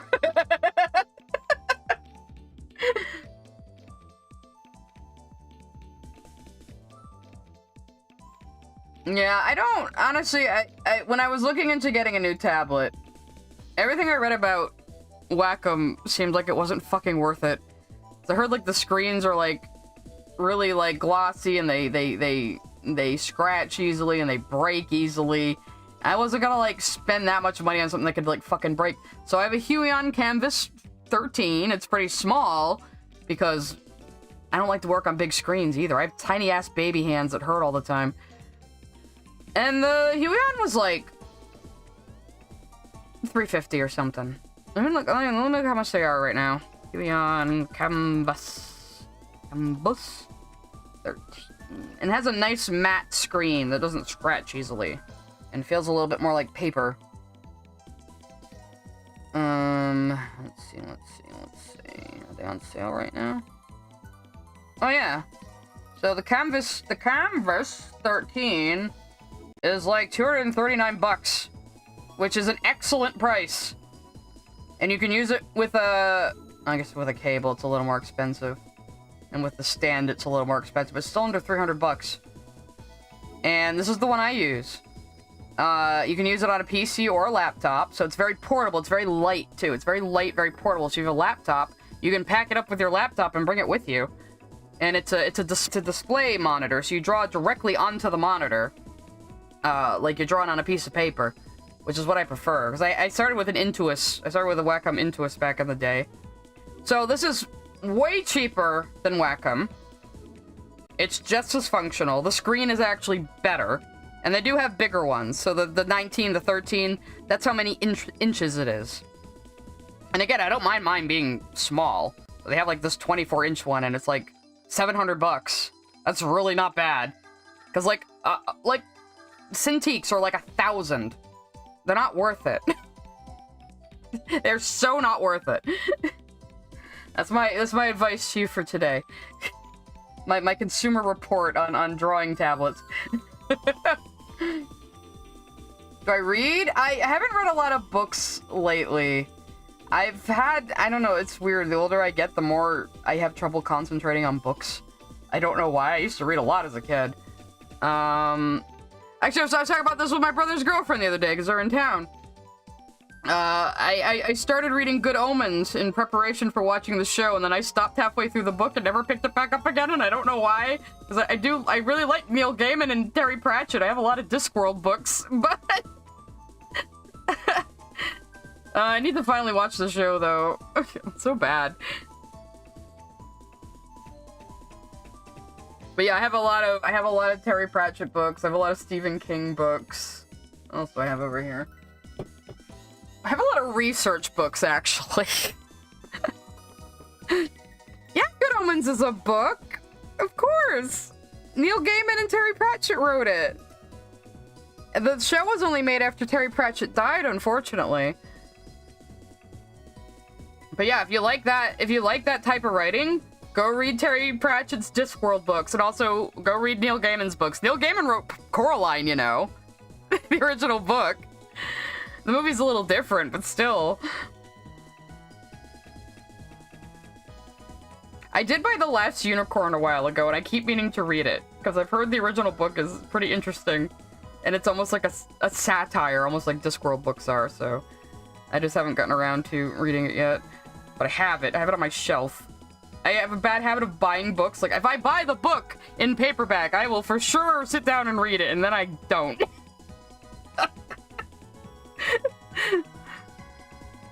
Yeah, I mean, I read fan fiction from time to time, so it's not like I don't read anything, but for whatever reason, I'm having a lot of trouble with books. Maybe when it's summer again and I can sit out in my garden, I can concentrate on a fucking book, just listen to music or something. I'm also kind of a slow reader. I can't help it. Like, obviously, I'm pretty intelligent. I guess that's arguable, but I consider myself fairly intelligent and have a rather big vocabulary, and I do like reading, but I'm just a slow reader. It's just processing. Because of my autism, I process color and shape before I process, like, letters and numbers, so reading can be just a little hard for me sometimes, but I also don't like audiobooks because I can't pay attention to them. Yes! Yeah, I'm glad you're keeping on with it, Jaden. I hope you're getting some attention for it. Unfortunately, like I said, I'm just not that familiar with the source material, is what I was trying to say. I can words today. Yeah, but I think reading fanfiction is also fine. Like, as long as you're reading something, it's good for your brain. It really is. And a lot of fanfic can be really well written. Like, I've read some fanfiction that have been better than some novels I've read, you know? Though, unironically, one of my favorite novels is 1984, and I do have it, and I have read it several times. I've also read The Giver several times. That's an old Lois Lowry book, and it was like, I first read it in the 6th grade, and it's what introduced me to the concept of dystopian fiction. So every few years I reread it. Like, you could read it in like an hour or two. It's still like a junior high level book. I was pretty advanced reader when I was in elementary school. I was reading fucking Stephen King in elementary school because I'm weird. But yeah, The Giver is a really good book. And I always forget they made a movie, and then I remember they tried to make the movie like a fucking, like, Hunger Games kind of thing, and I'm gonna have to watch it. I'm gonna have to watch it while drinking and yell at it someday for the amusement of others. That's all I have to say about that. So I just know it's going to make me angry. Oh, did I have them on 2 different ink layers? I did. The part of Jasper's foot is on the wrong layer, of course. Layers even, oh, it's on the background. Okay. Let's get that off of there. I've written some fanfic, but not Steven Universe fanfic, so don't get excited. I've written a lot of Dragon Age fanfiction, actually. Too bad Dragon Age is dead. It's so Jover for Dragon Age, because they fucking fired Mary Kirby, and she was like the last person there who I said, oh, damn it, I drew it on the wrong layer again. What is wrong with me? Hope you're all enjoying the Nights into Dreams music while I struggle over here. Yeah, because, like, there's been lots of up and downs with Dragon Age's development over the last fucking 8 years or 9 years since the last game came out. And I told myself, as long as Mary Kirby is still there, I am not worried about the series. And they fucking fired Mary Kirby, and I'm like... And then my friend's husband made fun of me for being in denial and not realizing the series was over already. Because he's also a Dragon Age fan. Aw, that's so cute, Jaden. Kronk, remove the sketch layer. Wrong layer. See, my middle school experience was that we read The Giver, and after we finished the book, we watched the movie. I had to make notes. Yeah, I've heard. I've always wanted a movie of it, too. Like, the first time I saw a trailer for Pleasantville, I thought it was The Giver. I got really excited.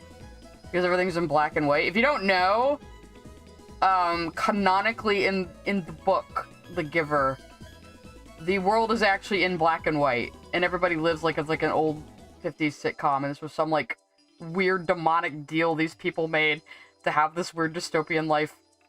I'm glad she's looking nice and beefy, as she should. So there's a... and this would always strike... Just something I always remember about the book.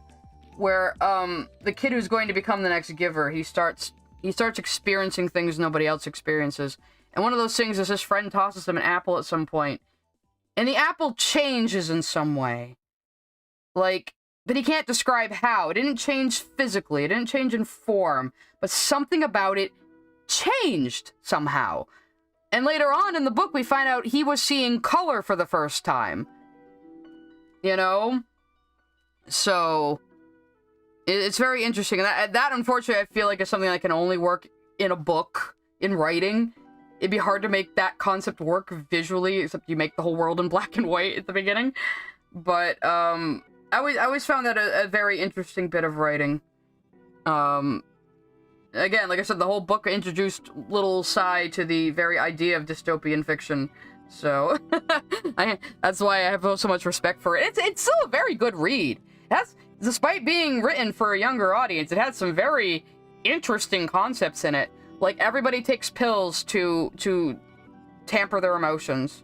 So everyone's just, you know, the same mild, content, happy all the time. People don't have their own kids. There are women who are designated to be birth mothers who have the children who are then assigned to parents. You know, it's that kind of thing. All the kids get bikes on the same birthday, and all their kids get their hair cut a certain way in certain age ranges. It's very, very interesting. Yeah. But just the whole description of him of seeing something he can't describe, and it turning out to be color is so interesting. It's such a good book. And like I said, as an adult, you can read it in like an hour or two. Make sure I get the right color for her boots. I'm pretty sure it's the reddish color is the main boot color. It's kind of like poetry in original languages, yeah. Yeah, I mean, every medium is like that. There are things movies can do that books and comics can't. There are things books can do that comics and movies can't. There are things comics can do that movies and books can't. There are things video games can do that none of them can do, you know? And then they can all, like, take influence from each other. So... oh, I didn't color on the side of her, apparently. I was too excited to color Jasper, I guess. I'm just laying flats this entire stream. I hope that's interesting for you guys. Or did I... oh, I must have Controlled Z'd that away. I think that's what happened. Let me get the right color for the inside of her fucking sleeve here. I hope you like more creepy music from Dated. His whole Weather Channel playlist is great because the songs have in between him as a radio host saying like hilariously dark things. It's really good. It's good shit. It's good shit. Like I keep saying, ill-advised records. Go look them up on YouTube. If you like this kind of creepy, dark, ambient, screwed music. Taylor Swift was in what movie? What movie? Wait, what were we talking about? What was Taylor Swift in? Yeah, the giver is the person who is burdened with remembering all the things that the dystopia cuts out. So pain and joy and color and like holidays and stuff are all on this one person, so everybody else isn't burdened by these things, so they can live their dry black and white leave it to beaver lives. You know, it's a very unique concept. And like I said, just because it's written for like a 6th grade or junior high reading level doesn't mean it isn't a very good story, you know. Let's color in crazy Jasper. We all know this is what we want to look at right now. I am very proud of this face, actually. I worked hard on it. The Giver's somehow softer sci-fi in this TV universe. Oh yeah, it's super soft sci-fi. Like, you don't really need to know the mechanics of it. Though there's also the creepy thing that they say people get released from the society in The Giver. So, like, if somebody commits a crime, they get released. Old people get released. They act like these people go to a farm, you know, upstate somewhere, when really they're euthanizing them. And the guy sees that, like, the girl he's interested in works with the elderly, and she thinks nothing of, like, injecting them with a lethal injection and then sending their bodies to the morgue because she takes pills to suppress her emotions. So yes, she feels she loves the old people and loves taking care of them, but she has no reaction to euthanizing them. And even as a child, like, I understood that was, like, a very chilling concept, you know? Well, what makes Jonah, the main kid, run off is a pair of twins are born. And they're gonna euthanize the weaker twin because they don't have any use for twins. So he decides he's going to escape the society with this baby because this baby does not deserve to die, you know? So, and that's the whole thing. And the end of the book implies he does find a civilization outside of the dystopian society he comes from. So there are other people outside of this. So how exactly it works is unknown, but that's also unimportant to the plot and the themes, really. So we don't need a hard sci-fi explanation of exactly how this black and white, you know, domed world works. Yo, Gaps, you didn't miss much. I somehow got on the topic of The fucking Giver, which is an old book that I really like, that I read in 6th grade and introduced me to the concept of dystopias. We were talking about Hasbin Hotel earlier. I think we were going to talk about Wish a bit, because somebody else had ire against Wish on the chat, and then I forgot. But I'm down for shitting on Wish. I'm down for shitting on Disney any day of the week. Yeah, I did used to do traditional art. I used to ink with actual pen and ink, so like an actual like nib, an inkwell. Let me hang on. Let me bring up an image. You know, just like the mangaka. I had to draw like the mangaka. So here's a good image. So like this sort of thing. I would use this sort of thing with an inkwell, and I would use Bristol board. So a lot of time I would sketch on printer paper and then lightbox it onto Bristol board and then ink it like this. And then I would scan that into the computer and do digital coloring. Before I did digital coloring, I did a lot of watercolor and Copic marker. So, yeah. So I come from a traditional background, but yeah, honestly, it is just more practical and less expensive in the long run to do digital. And there's a lot you can do with digital, but of course I prefer a pen that works like an old inking pen. Like, the irony of digital art is we're always trying to replicate things in traditional art, you know, like textures and things. So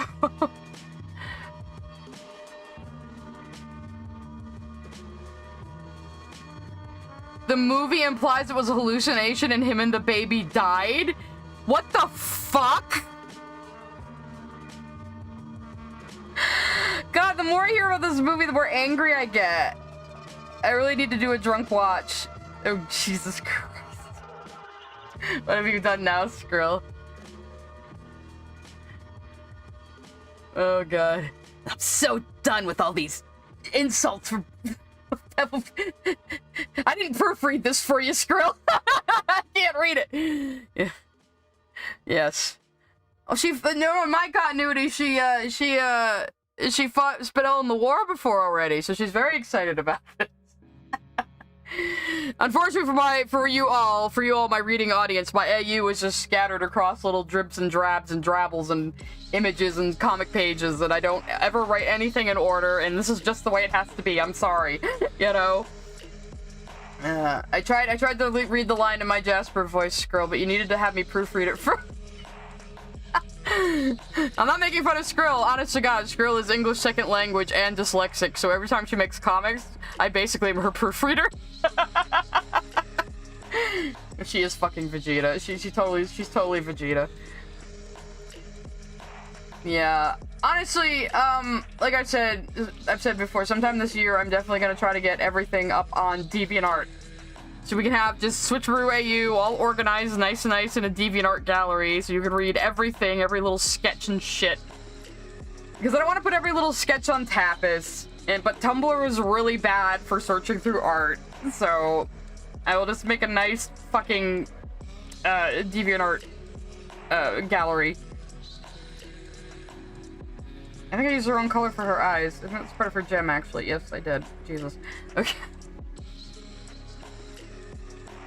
Who the hell was this movie for? Like, you're gonna take, like, such an interesting book and take away everything interesting about it. You know? Like, again, I will have to do, like, a reaction to The Giver one of these days. I'll just be drunk for it. Yes, Loveless, we're talking about both, but especially Team 4-Star Vegeta. You cannot convince me. You cannot convince me that at least Ian Jones Cordy hasn't seen Dragon Ball Z Abridged. I can tell he's the Dragon Ball fan. Come on. Most of the Crewniverse has had to seen fucking Dragon Ball Z Abridged. There's no way. They're all nerds. They're all nerds and weebs. Who are all around my age. Steven becomes the son of Aquamarine. That would be the most cunty Steven ever.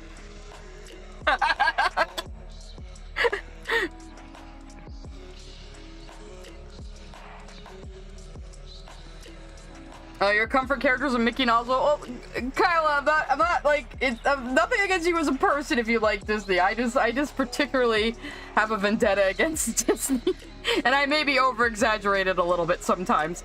But I also love, like, one design aspect of Jasper I love is how the stripe on her face is asymmetrical across her eyes, which just makes her look crazier. You want to make a character look crazy? Give them some unbalanced design traits, because then people will immediately in their mind say there's something wrong with this character. They're unbalanced. It's like the trick they used in Silent Hill 3 with Vincent. And they made one of his eyes always a little off-center, so he looks a little weird and unsettling. Steven's just gonna be a girl named Marina? Okay. Oh, the YA dystopian boom, yeah. Of all the things for the YA dystopian boom you could have fucking used. But the thing is, fucking The Giver is a dystopia. You just didn't have to make it a fucking action movie. I mean, Christ. The concept alone is so interesting, and the people are so culty. You know, it's haunting. Make her stripe actually move with, like, the muscles in her face. At least I'm trying to. Because I can do that with, comic panels. Standard character design breakdown, yeah. I mean, one of the... I won't give myself credit for a lot, but I do consider myself a pretty good character designer.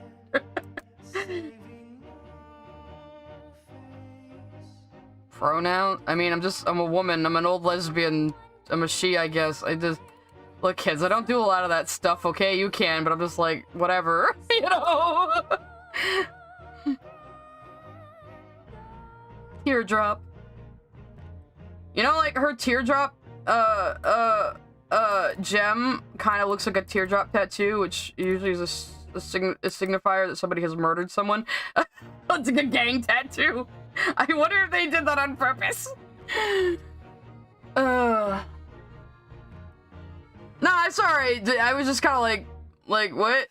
I know I sound like a teenage boy, but I assure you, I'm just an old lesbian.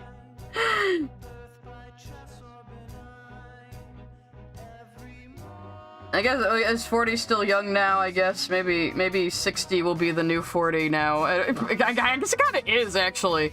Like, my uncle's in his 70s and he's still pretty fucking spry.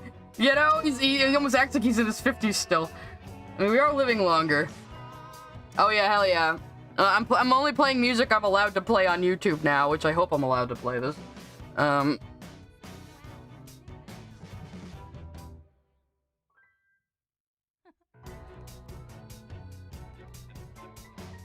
love DBZA, they're a little younger. Like, I haven't watched original Dragon Ball Z in, like, so long, and I love fucking Dragon Ball Z Abridged. There's so many deep cut lore jokes and like, especially early on, there's like so many references to the early censorship, and it's really fucking funny. Yes, thank you. I worked very hard on this expression. I'm not gonna tell you how many times I sketched it. Well, you can see all the layers over here, I guess, but... Your aunt's an old lesbian. Old lesbian aunts are the best. I'm everybody's old lesbian aunt. I'm the weed aunt. Speaking of, I have my weed right here. They had headband at the dispensary this week. It's legal in my state. Nobody give me shit. I know, Gaps. I didn't ask for this. I'm like, stop subscribing to me. I swear. MO Site CC. I swear she has a voodoo doll of me and has made this happen because she kept telling me to be a YouTuber, and I said, Emma, I don't want to be a YouTuber. It's too much work. And she's like, you need to be a YouTuber. You're really funny. I'm like, no. I don't want to write video essays. I'm at my best in scripted. That's why I'm a fucking streamer. So I guess I'm just a fucking YouTuber now. I will probably do more reacts in the future. I did say that. Whenever I feel like it, I guess. I'm just gonna be one of those whenever I feel like it YouTubers. I'm not planning to make it a career. Though I'm getting a whole $17 in ad revenue, apparently. From the shit I can monetize. So, hooray!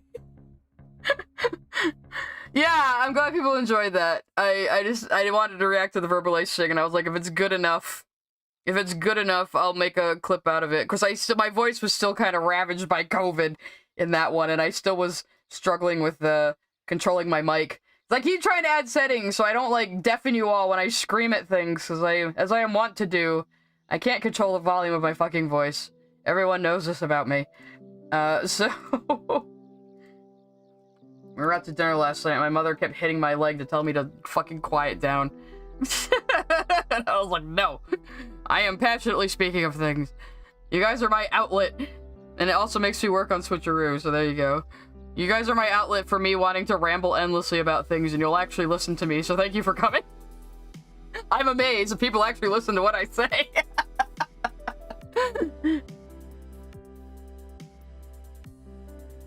Seen a few times, only watched the original Japanese audio with subs. Oh, what are we talking about? Oh, yeah. Well, obviously I started with the Ocean dub, because I've told this story before. It's actually a very nostalgic memory for me. What was my favorite in the Ruby Squad? I would have to say Eyeball. Eyeball's just so fucking funny. If not Eyeball, then Leggy. Because she's so cute. And she was literally born yesterday. But yeah, my brother must have heard about Dragon Ball Z from someone in elementary school. And this was the 90s. This had to be like the early 90s. So he heard about Dragon Ball Z from someone in elementary school. And he wanted to watch it. And I ended up getting into it too. So every Sunday morning, I would get up early. I would go over to my little CRT TV with an antenna on top of it. And I would fuck with the antenna until I got the local Fox station in. Because that's where they played Dragon Ball at the time. And my brother and I would watch Dragon Ball Z every Sunday morning. It was super fucking early. This was before it was even on Toonami. So it's pretty nostalgic for me. Then it was on Toonami and we were like, hell yeah. But yeah, I actually had all of the movies. I had all 13 Dragon Ball Z movies fan-subbed on VHS tapes, because I'm fucking old. So I have heard it in Japanese.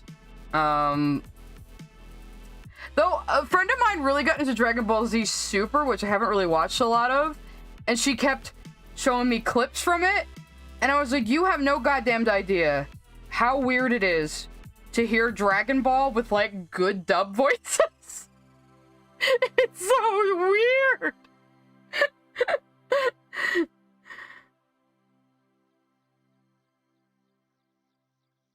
You remind me of your IRL friends? Nice. Hey, being a nerd ain't nothing. Ain't nothing wrong with being a nerd. Like I said, let people have their tribe. Let people have what they like, even if you don't understand it. Who's the better mom? Oh, Canon Pro would definitely be the better mom than Spinel. Because, see, that's the thing I decided early on. I was like, well, Amethyst and Spinel wouldn't have the same relationship as Pearl and Spinel, so they kind of enable each other. Though Spinel is a little bit more mature than she would be if Pearl was actually around. She would probably just be a second Amethyst if Pearl was actually around.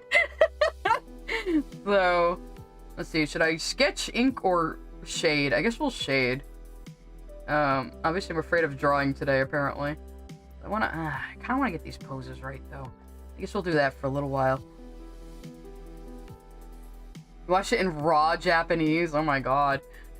That must have been really confusing. Because, like... Yeah, I don't think we were familiar with Dragon Ball.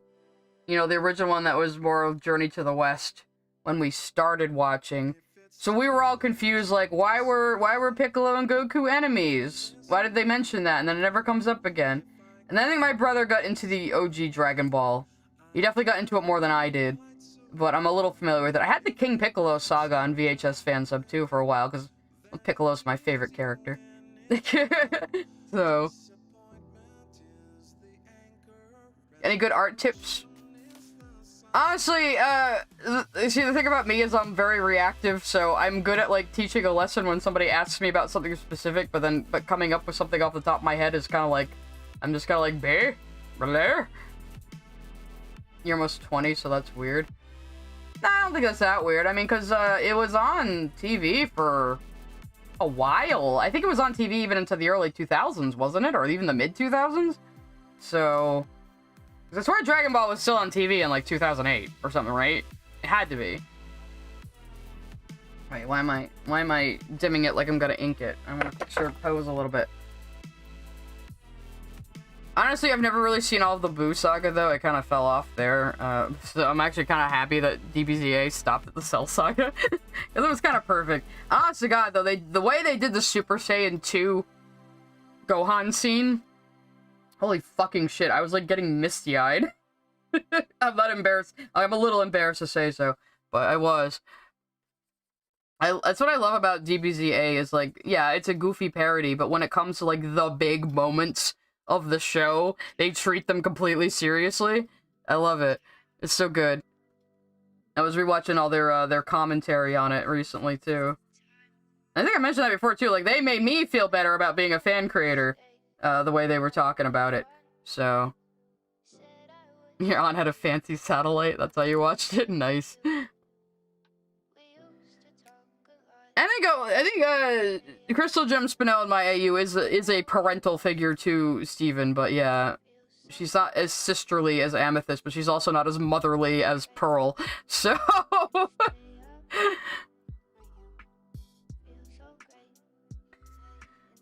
Practicing perspective? Oh god, yeah, I still have a hard time with perspective, to be honest. I usually eyeball it.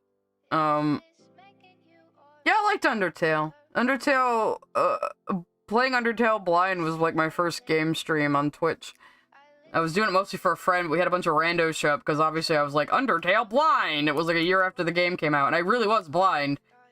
Like, I maybe knew some character names, and that was it. I managed to keep myself unspoiled for an entire fucking year just because my friend wanted me to play it blind for him. Oh yeah, I think it was like, this is a new feeling. Pride in someone else. It's dried up by all this unyielding rage.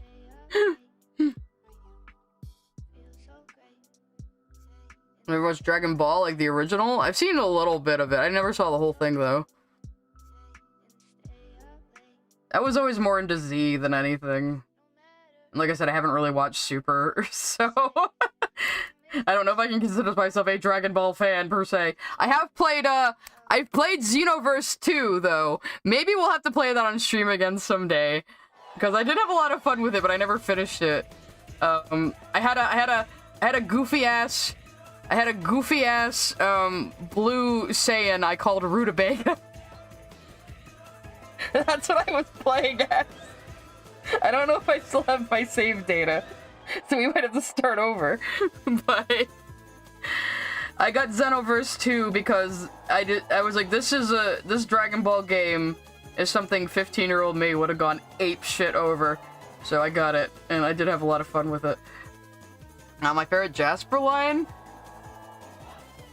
I think I think it's when Amethyst says, like, Rose said I'm perfect the way I am, and she's like, well, she had low standards. Oh! Yes, I named my Saiyan character in Xenoverse 2 Rutabaga. Because I'm a fucking troll. And I made her blue and goofy looking. I think she had a mohawk, too. The most anime question ever? Uh-oh. Uh-oh.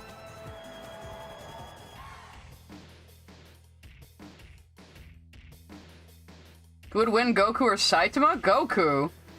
Like, there's no question. Saitama's still a normal fucking human. Goku has to always win. My character design philosophy? I'm a lot on keep it simple, stupid. Don't put in a lot of details. And you want to give characters details that communicate things about them. Because like I was saying about Jasper, the stripe on her face going across her eyes in an uneven way makes her look crazier. You know? Because it's unbalanced. And you subconsciously get the idea there's something unbalanced about this character. You know? Which, yes, there is. Or like, when I first saw Spinel, it hit me immediately that the streaks, the tear streaks on her face looked like eyelashes upside down. And I wondered if she was going to turn parts of her body or something. With the previews of her gem being both right side up and upside down. So our main character's named Piccolo and Gohan. Everybody in Dragon Ball has a stupid name. Dragon Ball is not 100% serious. That's the other thing, like Takahata 101 was saying a lot during their commentary. Never care about something more than the creator does. And you're really, like, Toriyama does not give a flying fuck about a lot of things. He does stuff like just admit he forgot about launch. And admit that Super Saiyan is blonde because he realized he could save on inking time. This man is one of the most influential artists in modern times. And I love it. Okay, I might just stick with this pose for Spinel, actually. I just want to make her kind of lean a bit more. Your cringe as folks, Dragon Ball Z. Hey, listen, I used to draw a lot like Toriyama. I used to take a lot of... I mean, fucking look how I draw cliff faces. Just look at how I fucking draw cliff faces. That is 100% Toriyama right there. You can't see it in my style a lot, but when I draw environments, oh boy, yeah. You really can. I can't remember if this song was on the prohibition list or not. Oh well. We'll see if I get fucking nailed again this week. Actually, I forgot to take the old stream down. Whoopsie-doodles. I should probably do that now. I've been wanting to only keep the streams up for a week. Fucking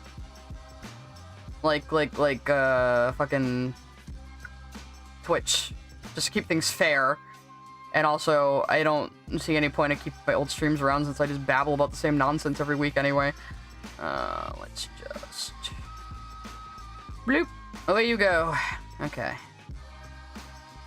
I do record myself. I haven't been recording this entire time, though, because I'm a fucking dumbass.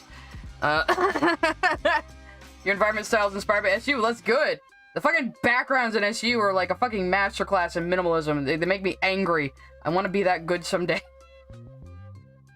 Backgrounds are not my forte. Characters are. Which is why I've been loving doing this comic, because all I have to do is draw snow and trees. Snow and trees, that's all I gotta do. I was saying on last week's stream how I have that whole comic of Pearl making her escape after she's released. Swap Pearl, that is, and Celeste drew the whole fucking homeworld background for me because I was like, can you help me with this angle, Celeste? And she was like, I will just draw the whole thing for her. And I was like, thank you! You wish to get an SU art book? I don't think I have the first one, but I have End of an Era and I have the movie art book. And they're pretty fucking cool. But yeah, fucking character names in Dragon Ball are like vegetables, underwear, instruments, chocolate. You know? That used to be like a pretty big anime naming convention in like the 80s and 90s though. Like the fucking characters in Ranma Half are named Shampoo and Moose, you know?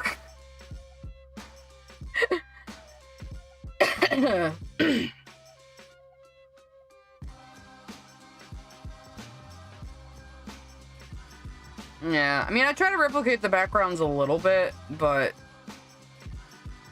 obviously this is, like, the trees are a little bit more detailed than it would be in an SU background, but I've been having fun with the trees.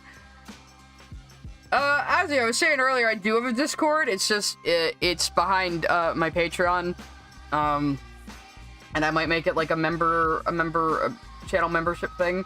Because I just, like, I kind of gatekeep it a little bit, because I don't want, like, random weirdos showing up. But if you do, like, do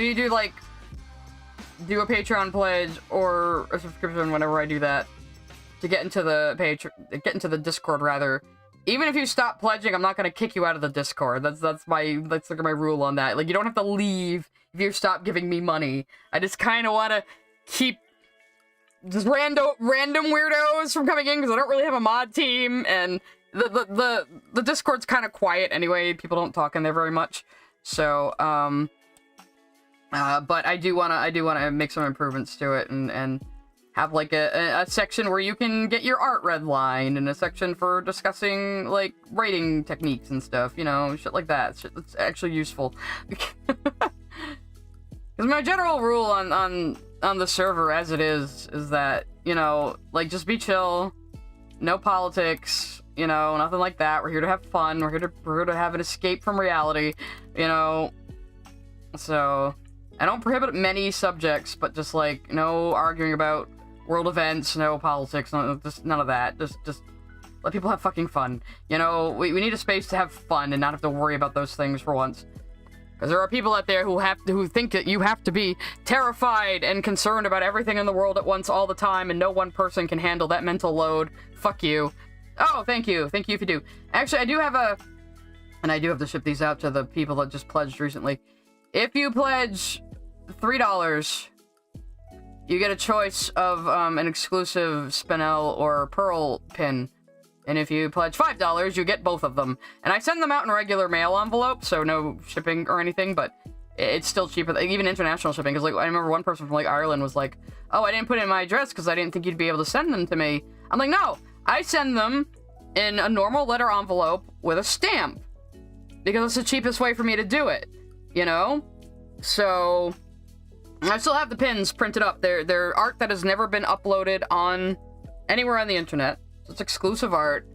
I get the buttons made through a company, and I ship them out myself. So it's just back when these other people pledged, like, I had COVID, and then my fucking car tires exploded. So I couldn't exactly get to the mailbox. I feel bad about that. I also apparently lost my P.O. box, so I'm gonna have to find another, like, virtual P.O. box for my return address.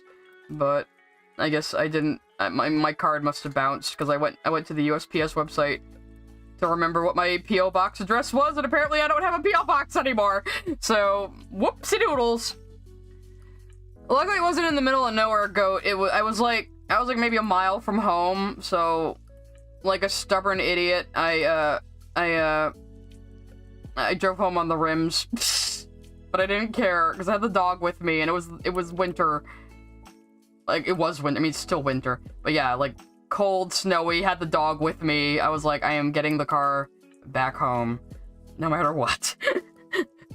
But yeah, I was just driving down a road I know, that I'm very familiar with, and someone drifted more toward the center line, so I drifted more toward the breakdown lane. And all of a sudden, my car went thunk and bounced up and down, and me and the dog went flying up into the air a bit.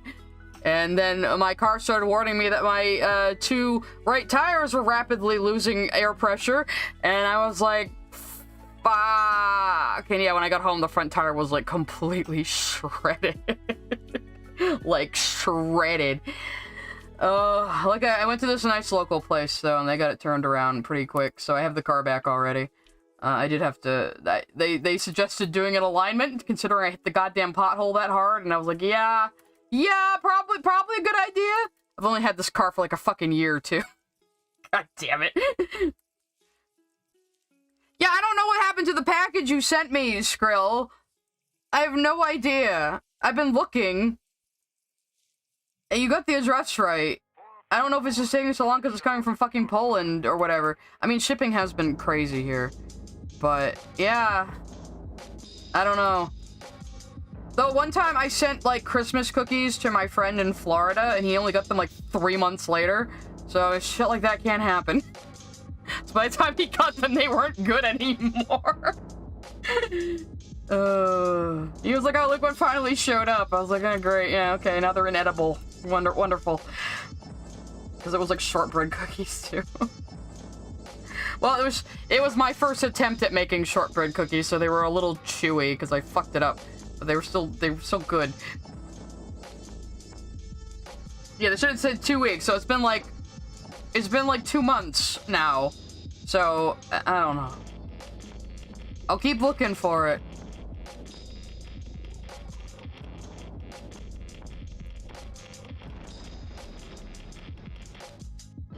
Yeah, that's the only hairy thing about me mailing out the pins as letter envelopes. Because there is no shipping and they could get lost. But I always tell people, if you don't get it within like 3 weeks, fucking tell me, I'll send another one. But so far it's been good. Everyone's gotten theirs, so.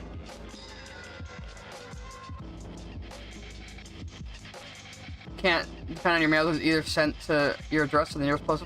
Oh, you know what? I should check the post office and see if they're holding it, because it's an international package. I would not be surprised if they are holding it and didn't fucking tell me or call me or anything, you know? Yeah, actually, that reminded me. Yeah, Skrill, maybe I should actually check at the fucking post office, so. I don't know what dangerous materials you possibly could have put in your international package.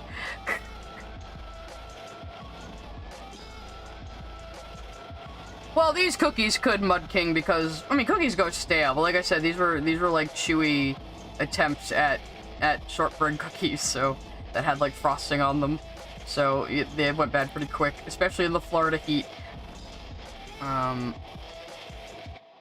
Ozzy's saying, I like chewier cookies. I like chewy cookies too, but these were not supposed to be chewy. I just fucked up the recipe a bit because it was shortbread's a little harder to make than you'd think. I know, Skrill, you're unhinged. Skrill's just gonna show up on my doorstep eventually with the package if it doesn't get here. Like, here I flew to give it to you personally. Because fuck the mail system. Next time you're in America, maybe, Skrill. That's why we met up, because Skrill was coming to New York City to visit somebody else, and I was like, fucking New York is like a 3-hour train ride. So you mind if I like show up too for like a couple of days? So I did. I was like, Skrill's coming from Poland. When the hell is any other time I'm gonna get a chance to like see her in person?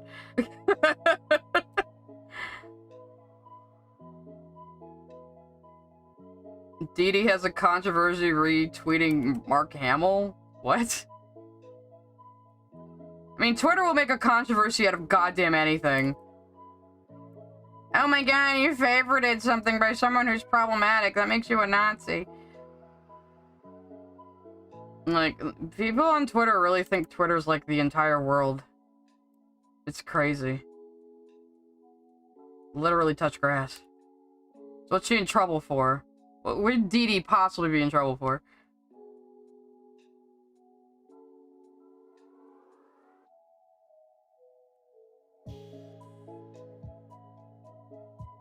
I keep my private life kind of private, Flub. I'll just say that.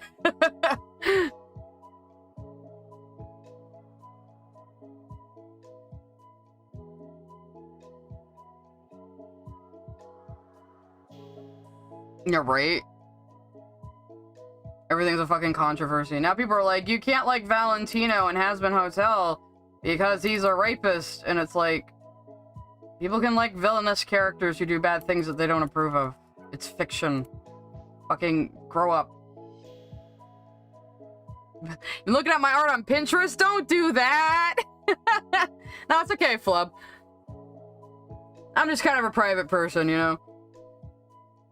I say as I broadcast myself, but you know, I'm here for your entertainment.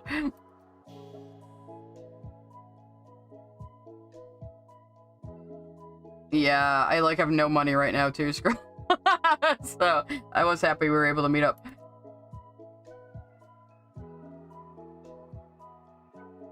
Don't be Creepshow art or Illuminati. I don't see myself being either one of those people, but... Oh god, the whole Creepshow art situation was very, very fascinating. I was gonna say funny, I guess it's not funny. But, okay, it was a little funny. But, like, I watched a little bit of Creepshow art, like, just as background noise, and, like, even back then, I could tell she was kind of a bitch. You know? So I was like, why is anyone surprised by this? She was a YouTuber who would do commentary while she drew, but it turned out she secretly had an account on Lolcow Farms where she would, like, vague post about people in her life and pretend to be an anti-fan of herself. Like, that wasn't really fucking obvious it was her. And so the people over there finally got sick of her shit and, like, de-anonymized her so they could see everyone could see every account that was linked to that IP address. And it turned out she was, like, trolling all of her quote-unquote friends behind the scenes. And, like, just, like, being a two-faced asshole, basically.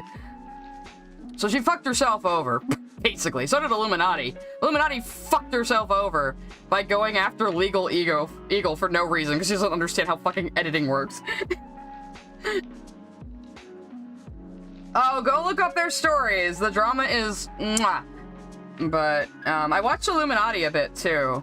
And, like, at first the rumors about her, I was like, yeah, it's whatever. But then it became too glaringly obvious that she is doing a lot of bad shit. So I was like, alright, well, unsubscribe from that. Yeah, Creepshow Art tried to lie and say, oh no, this person named Amy, who's totally my stalker, spoofed my IP address to frame me. And it's like,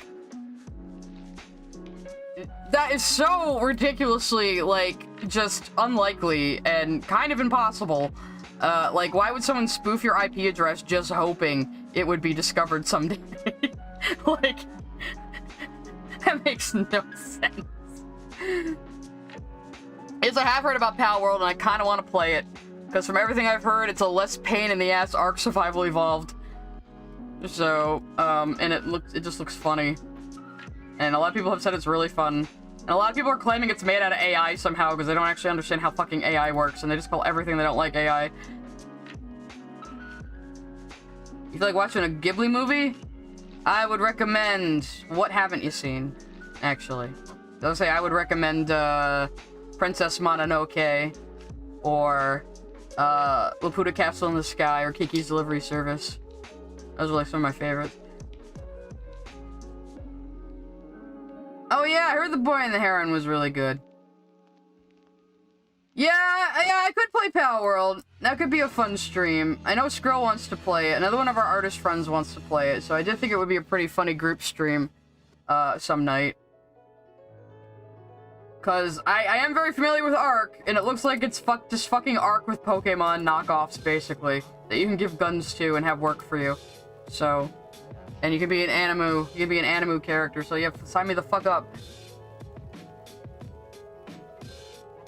Yeah, right, Skrill? It's like... look, just give me till my next paycheck so I can justify fucking spending money on it. Or you could buy it for me, Skrill, if you really want me to play it that badly. Bat my eyelashes at you. Or make Cougar buy it for me. Cougar, you want a tax write-off? We can give you some gaming content by playing Pal World. Yeah, I love Princess Mononoke. Remember watching that, like, in theaters when it came out, because, like, Miyazaki and Ghibli wouldn't let America, like, distribute their films for the longest time because of the shit some fucking hack job did to Nausicaa back in the day. Look at the story of Warriors of the Wind. They basically took Nausicaa, chopped it to bits, changed the plot, changed all the characters' names, and released it as something called Warriors of the Wind. And then Ghibli would not give their movies to America for like 10 years after that. And I don't blame them.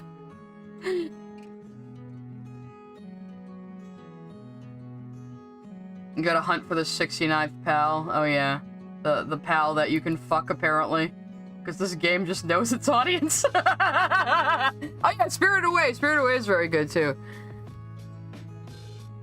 I like Spirited Away, but I don't like it as much as Princess Mononoke. And I like the Nausicaa movie, but I have the Nausicaa manga, and there's so much more to the story in the manga. And I just really like it. They changed a few things in the movie.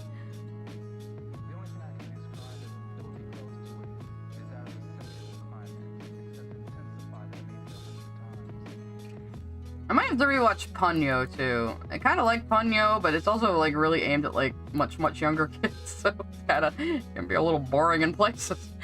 But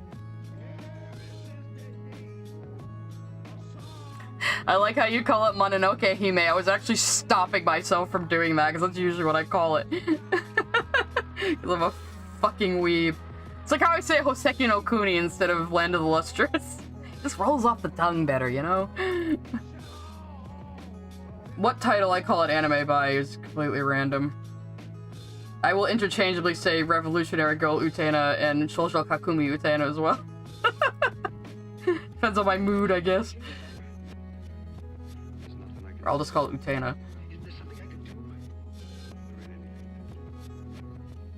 Yeah, the Nausicaa manga is way longer. And you got way more of the, like, the inter politics of all these different groups and stuff. And Princess Kushana is a fucking badass in the manga. Not that she's in the movie, but she's way more of a badass in the manga. She's great. Because she just, like, sets a ship on fire and has, like, grown-ass warrior men running from her. She's fucking crazy. Her little crown headband thing is also secretly a weapon she can cut people with. She's a badass bitch who's been dodging assassinations since she was like 10. Oh, I love Princess Kushana.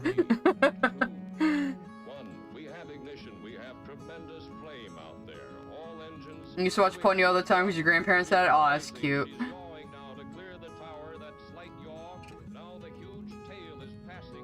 It's called Mononoke Hime. I know, but you know, English title's Princess Mononoke.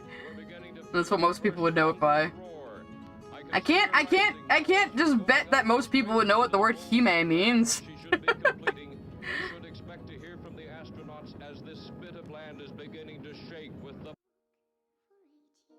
I probably could have refined the sketch a bit more before I started drawing it, but that's okay. It's just a tiny little drawing.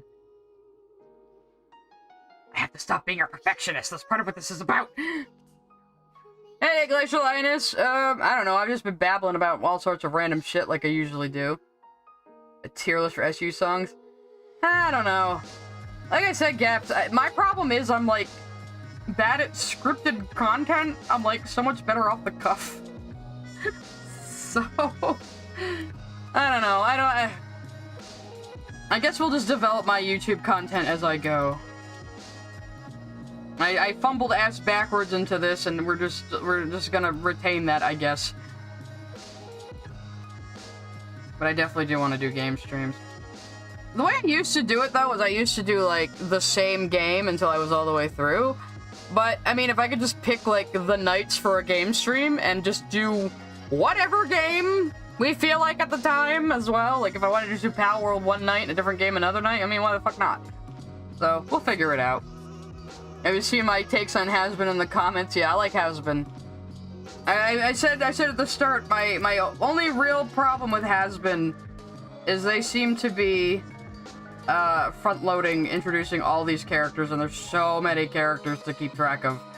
That's my only issue with it so far. Otherwise, it's very good. We could stream Pal World together, Skrill. We'll just have to figure out a time, but that would be very funny. Well, I found the Utena manga at the store. Well, I'll tell you though, the manga doesn't really have much to do with the show. They're kind of two separate entities. The development of Utena is very strange. Please play Kirby? I don't know if I'd play Kirby. I do have a Switch now, though. Yeah, the Hoseki anime is a bit more like an advertisement for the manga, kinda, so I don't know if they're gonna do a season 2. It would be cool, though. It would be cool if they do a season 2, because there's a lot of shit that happens in Hoseki that's very hard to describe and explain.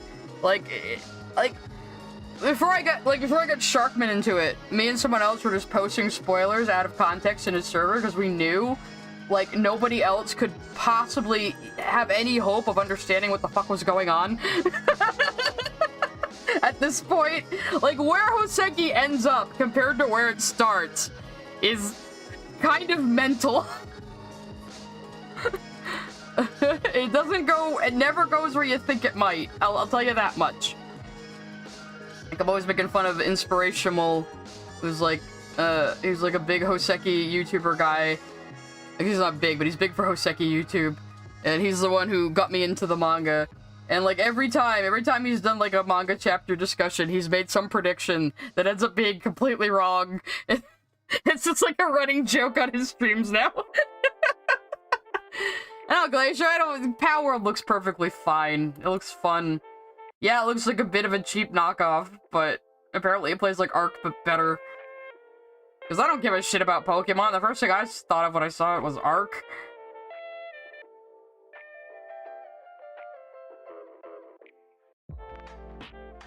Change your opinion on the style of animation.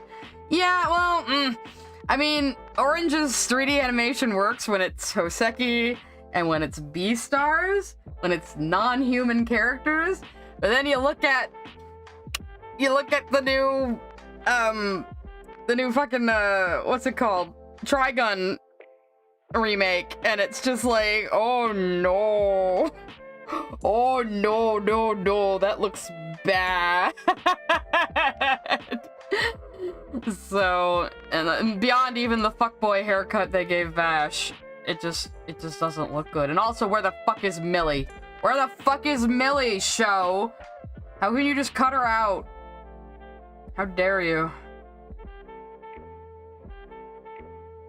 Anyway, so I would prefer if Orange did more Beastars and Hoseki no Kuni than fucking ruining Trigun. That's just my opinion. Hard drive space is low. What the fuck are you talking about, Dropbox? Go watch the original Trigun from the 90s, god damn it, it's really good. Why am I running out of storage? Like fucking RAM doing this to me? Probably.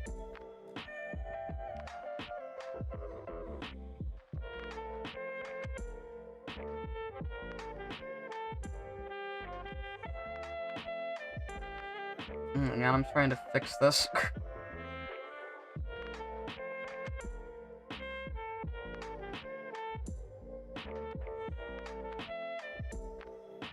And I'll probably take a break to feed the animules soon as well. Oh, probably because I got old fucking versions of fucking Adobe products on here, for God's sakes. Get out of here. Why don't you just delete the 2023 version when I install the 2024 version, Adobe? Why do I even use your stupid shitty program still? Force of habit, that's why. I'm old and set in my ways. I am thinking of eventually weaning off of Adobe products, though. I could probably learn to use Sony Vegas if I really tried.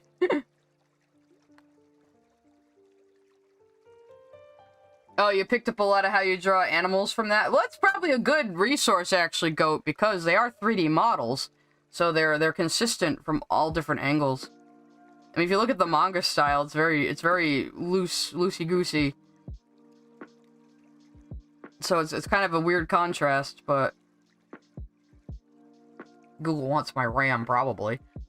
Actually, I should probably close some of these Google Chrome fucking tabs. Each tab is some fucking processing hog.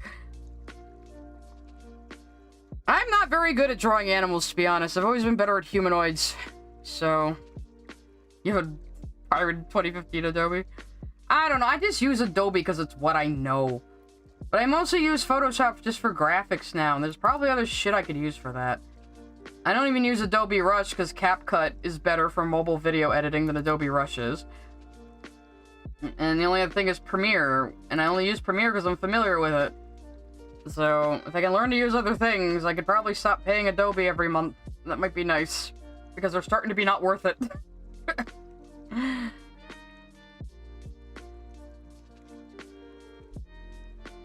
only other thing I use is Audition, but as we all know, I'm very bad at sound stuff, so I'm probably not making any use of that either. I've been trying to clean up parts of the audio for the Detroit Become Human stream that I keep trying to clean up to put on YouTube. I'll give you guys a taste of what my game streams would be like. I get drowned out by the music in some places, though. I'm trying to fix it. That stream is still very funny, though. I have a bit of a love-hate relationship with Detroit Become Human. And I really don't like David Cage.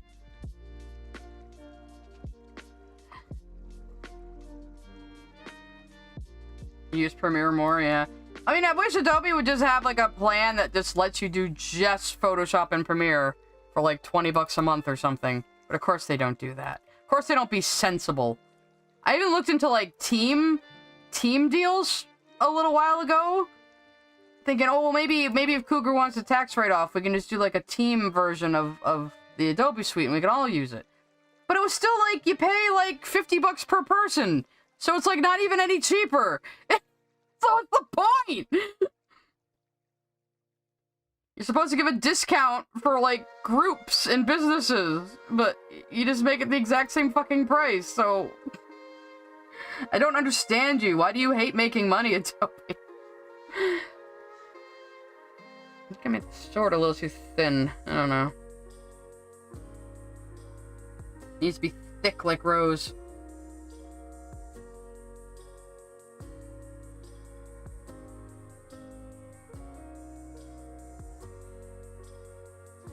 David Cage fascinates you, yeah. I call him the anti-Kojima. Because, like, both him and Kojima are foreigners who are really into American action movies and replicate them through their own strange lens. Only, you know, Kojima is actually a compelling writer and a fucking, like, mad genius, and David Cage just sucks. And is full of himself.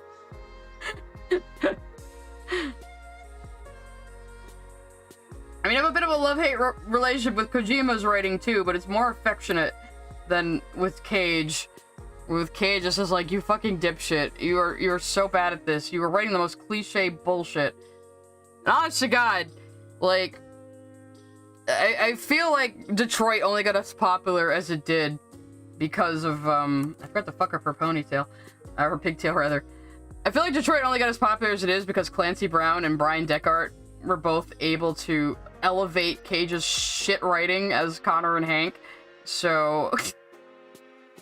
You listen to some of that dialogue, and the dialogue is still bad. But Clancy Brown is such a good actor, he can deliver it believably, you know? And then Brian Deckard, his cadence and the general way he carried himself as Connor, as cute little Robo-Boy, you know, it's fucking perfect. I heard they were ad-libbing a lot on the motion capture set, and just like, fucking ignoring Cage, which makes me laugh. A director that can't appreciate that their actors are also creative people who can contribute to the project is not a good director. I will say that much. I hear a lot about Ibis paint. I don't know a lot about it, but I've heard a lot about it. I don't know if I want to draw her eyes at all, just have her hairline be in her angry eyebrows right here. Clancy Brown. I was just talking earlier, Goat, about how, like, it's really funny that, like, these days, it seems like Keith David and Clancy Brown both do more voice acting than live action acting, but for some reason in my head, I still consider them live action actors who just do some voice acting. I don't know why. So I'm the complete opposite with Mark Hamill. I've considered Mark Hamill just a voice actor for the longest time. Actually, we were talking about him earlier. I missed what the fuck happened with that. No, it's probably not important. Probably just people getting mad about people favoriting tweets, which is the most asinine goddamn thing you could possibly do. Like, honestly, who the fuck cares? You know, it's like, oh, we're gonna make this person public enemy #1 for a week because I favorited a tweet that has an opinion we don't like. Okay. Like, who does that help? What does that do? It just makes you feel righteous and like you have some itty-bitty amount of power in your sad, miserable life. And these people probably aren't even gonna notice you doing it. Like, oh, I'm gonna yell at this celebrity, that'll show them. They probably didn't even fucking read it, bro. You know? It's like these people who come into my comments on YouTube and think they can tell me what the fuck to do. Like, there's some kind of authority over me. It's like, where do you get this attitude from? That you're important and you can demand other people like, say or do things you tell them to, you know? Or where do you get the audacity? I had my image description stalker back, actually, on YouTube. If you want to find out about that, go to my Twitch and look up the Ballad of Ass Perspiration. It's this person who goes around Tumblr all day, every day, typing image description, image description, image description on people's fucking, images. And has this deranged notion that every single person needs to write content IDs for their uploads on Tumblr to make Tumblr accessible. And if you don't do that, you're an ableist piece of shit, and this person will harass you forever about it. Like, he's gone between, like, several different Tumblr accounts and 2 different YouTube accounts to keep trying to bitch at me that I don't write content IDs on all of my uploads because I simply do not want to and do not have the time, you know? And he keeps being like, well, I can write them and then you paste my stuff onto your work. And I'm like, no. I told you no. The answer is no. And you can't take no for an answer. And that especially makes me not want to do it because you're a fucking crazy person who only does this to have control over other people. So fuck off. You know? You can't just say, oh, you're ableist and it be true. It's like people just try to say, oh, you're racist because XYZ excuse I pulled out of my anus just this moment. It's like, you think these words have power and people will have to listen to you if you say them, and it's like, no, that's fucking low IQ thinking, you know? And you could go straight to hell if you're one of these people who is only an activist, so you have an excuse to yell at other people and make them feel bad, so you can feel like you have the moral high ground. Again, no different than the fucking Christian media watchdogs of the fucking 90s. No different than the stupid idiots on Twitter right now saying that Hasbin Hotel is promoting Satanism and demon worship. You're just like those people. You are the exact same type of person. You're just using progressivism and liberalism as your religion, basically. You know, you're still a fucking religious thinker if you act like that. The idea, Kayla, is that blind people and people who are hard of seeing who use screen readers would need image descriptions to know what images are on Tumblr. And for some reason, this person thinks it's likely that a blind person would not only be familiar with Steven Universe, but be familiar with it enough to seek out an alternate universe story, you know, and want to do that. And I've told them, well, you go ahead and try to fucking write a content ID for the 4 pages of this fight comic that has no dialogue and is just action. You try to go ahead and write that in no time at all, in a way that would be understandable to somebody who is blind.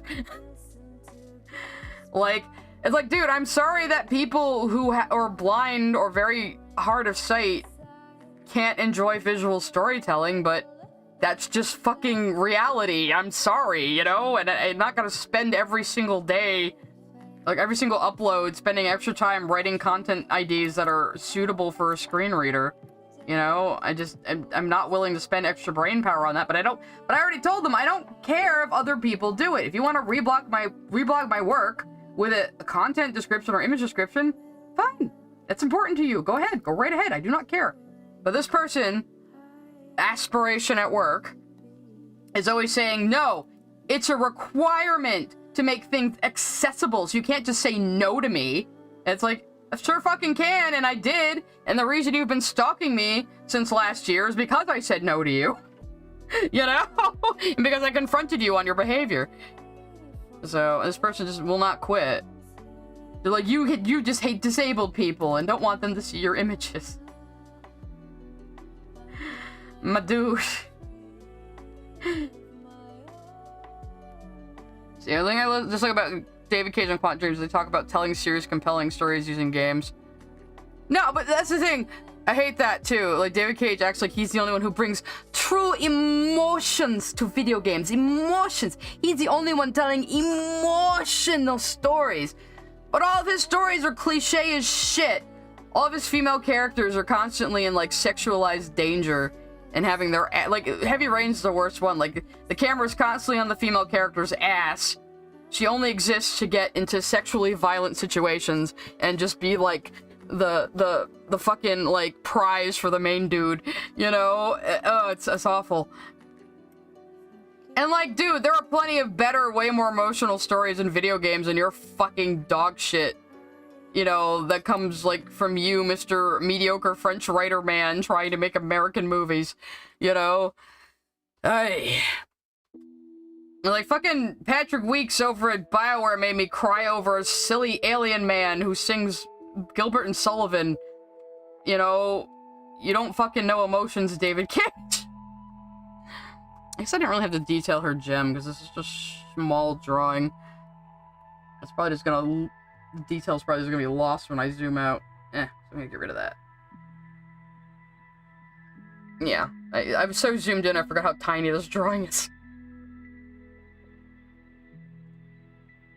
Just the fucking arrogance of saying, like, I'm the only one in video games writing emotional stories, and his writing is, like, the most cliche bullshit. You know? Oh, yeah, I like Hasbin Hotel. Ultenhill. Welcome to the stream, I never get anybody's name right. No, Hasbin Hotel's great. I'll repeat myself one more time. The only problem I have with it is I think they're front-loading all these character introductions and there's way too many characters to keep track of. But I understand why, because it's only an 8-episode season. So overall, I think they balance it well. It has a few shortcomings, but what doesn't? You know? And the songs have been great. I love how they're like an actual musical and the songs tell the story and tell character motivation. You know? Like, Respectless is basically two characters having an argument in song form, in a diss track form. It's awesome. Hi, Jane Grinch. We're talking about Hasbin again right now. We tend to just talk about whatever the chat brings up, honestly. Welcome to the stream. Screenreaders use a kind of AI. Oh, actually, Goat, that's true. Screenreaders could start implementing AI that can recognize the content of an image. I was making fun of Asperspiration, though, because they were like... Because they have reblogged my stuff with image descriptions while saying, well, Sai was just too lazy to do this and too stubborn for some reason to not do what I say, so I did it for her.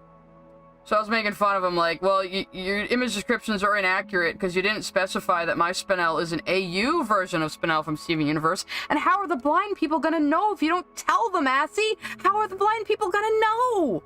It's like... Can you not realize how asinine this is? And you're just doing this to have an excuse to boss other people around. Like, I can just tell.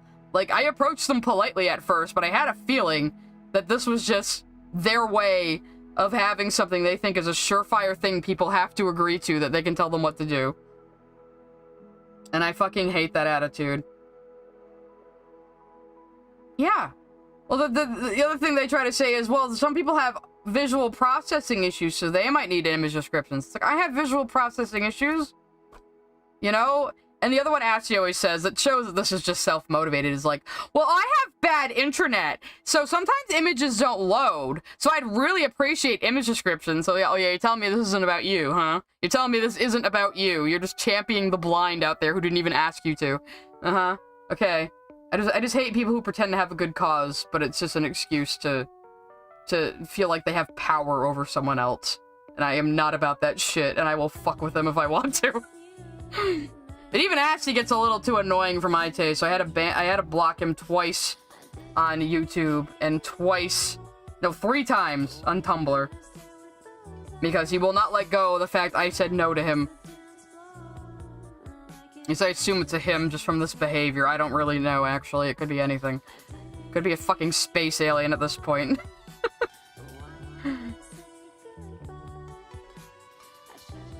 Hello, welcome, Gerber. I probably will go a little longer today, though I am gonna have to take a break to feed the animals soon-ish. But yeah, Kyle, as I'm saying, it would just be a fucking novel chapter to try to describe this fucking thing. Yes, I play music. I love this song a lot. I think this is an indie song anyway. I hope YouTube doesn't nail me for this one, or I'm gonna run out of music to play.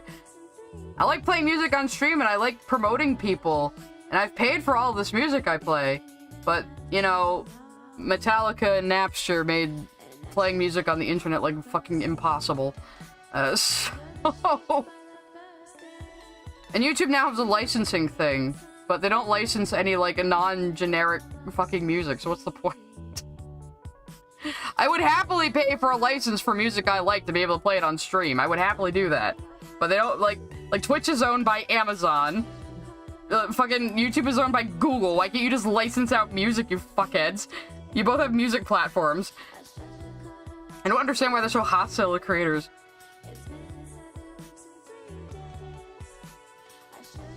I'll never get half the jokes in old Looney Tunes. Yeah, it's true.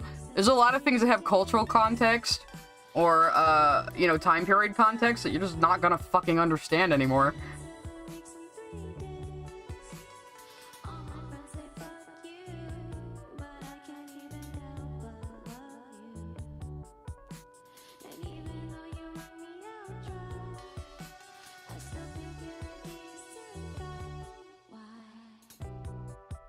You had a friend that would accept you said no to him and ended a friendship? Well, it should. Because somebody who can't take no for an answer doesn't respect your boundaries. And honestly, what this comes down to is this guy was just so pissed off I told him no. And he's trying everything in the book. Well, you're ableist if you tell me no. Well, you know, you're a bad person who hates the blind if you tell me no. It's like, no, this is all about your ego. You can go fuck yourself. You know? I'm not some teenager you can bully on the internet. I had some people arguing with me on Twitter the other day, and they were telling me to delete my account. I'm like, I'm not gonna delete my account just because you told me to. How many teenagers have you bullied into deleting their accounts over, like, nothing? You know, over fandom bullshit, over terms, you know? Fuck off. I cannot with this behavior. And if somebody else can't stand up to them, I will.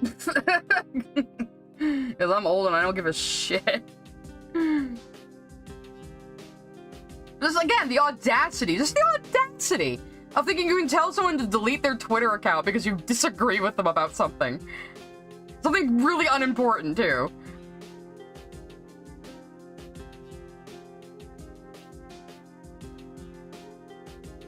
They're like, no, you should have been defeated already. You should have gone away already. We defeated you. And I'm like, I don't care. And I muted a bunch of you because you're being annoying. And there's nothing you can do about it. Bye. You know? I think that's it. These people who really want control over other people just get so furious when they can't control you. You know? Every time. Never fails. This is why you shouldn't just listen to anybody who, like, is really self-righteous and speaks confidently and uses a bunch of buzzwords for a good cause. Like, I'm supporting Palestine, so you have to do whatever I say or you're a fucking bigot asshole who needs to die in a fire. And it's like, you probably don't even understand the fucking situation happening, like several countries away in a completely different culture, and you're like 20. You know? Yeah, heck, and this is what I told the guy, like, if you wanna reblog my fucking images with image descriptions, go right ahead. I do not care. This is your cause. This is what you choose to devote your time to. I am not choosing to devote my time to this, because everybody can't care about every single thing in the world. It's just impossible. And you shouldn't expect that of people. You know? But if you're willing to do it, then go right ahead. But the whole thing was, it would take no time at all, and you're typing all this, so it's no excuse that you have autism and your mental load, and or even just you don't want to, which makes you ableist. Like, he just will not let it go. And that's the point where it's not for a good cause, it's for your ego. And you should doubly be refused by people, because you're a fucking egomaniac, like just crazy person. Like, Jesus.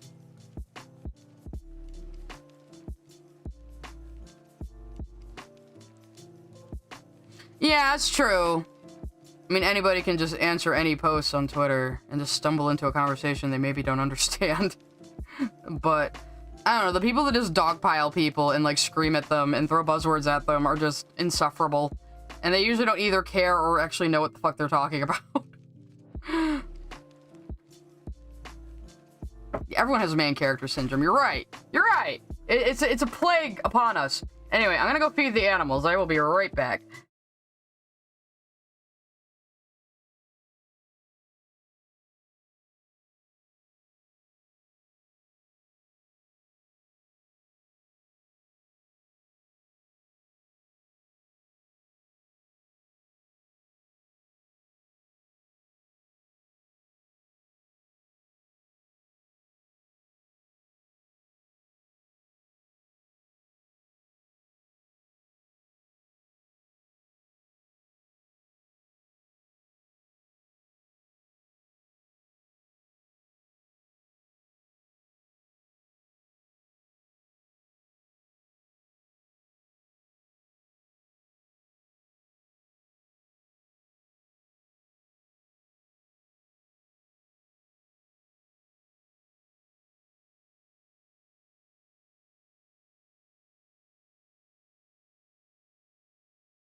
You hate waffles? Well, I love waffles. This is a personal attack against me! Yeah, there's fucking levels of narcissism. Unbelievable. Is there like another post like that? It's just like Twitter's like, you can say I love pancakes, and someone will come along and say, oh, so you hate waffles then? That's literally what it's like.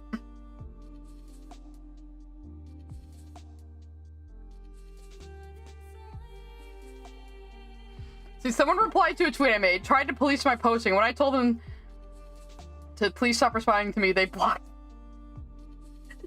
I've had people block me over the most random shit. I've had people block me who I haven't even interacted with. I don't know, whatever.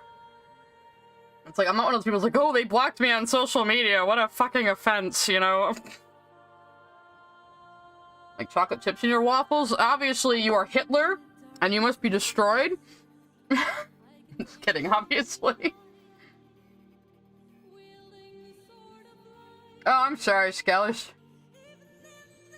I know I can be I jump scare people all the time. Like, be prepared to be jump scared by me in YouTube comments. It happens to scroll all the time. She'll just send me a picture, go, Sai jump scare. Because every time I watch a YouTube video, I try to leave a comment because I know it helps people. So, I am constantly jump scaring people in YouTube comments that just see me. They're just like, ah! I had like 3 people block me because I corrected them on Utena. Because one of them was trying to tell me it was based on the manga, which it is not.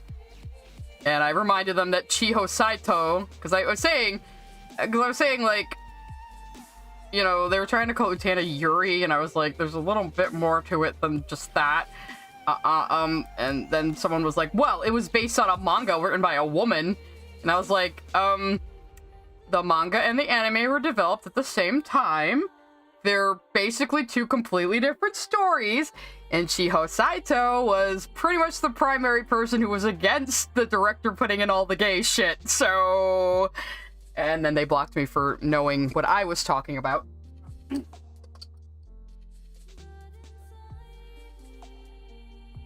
There's shut my door.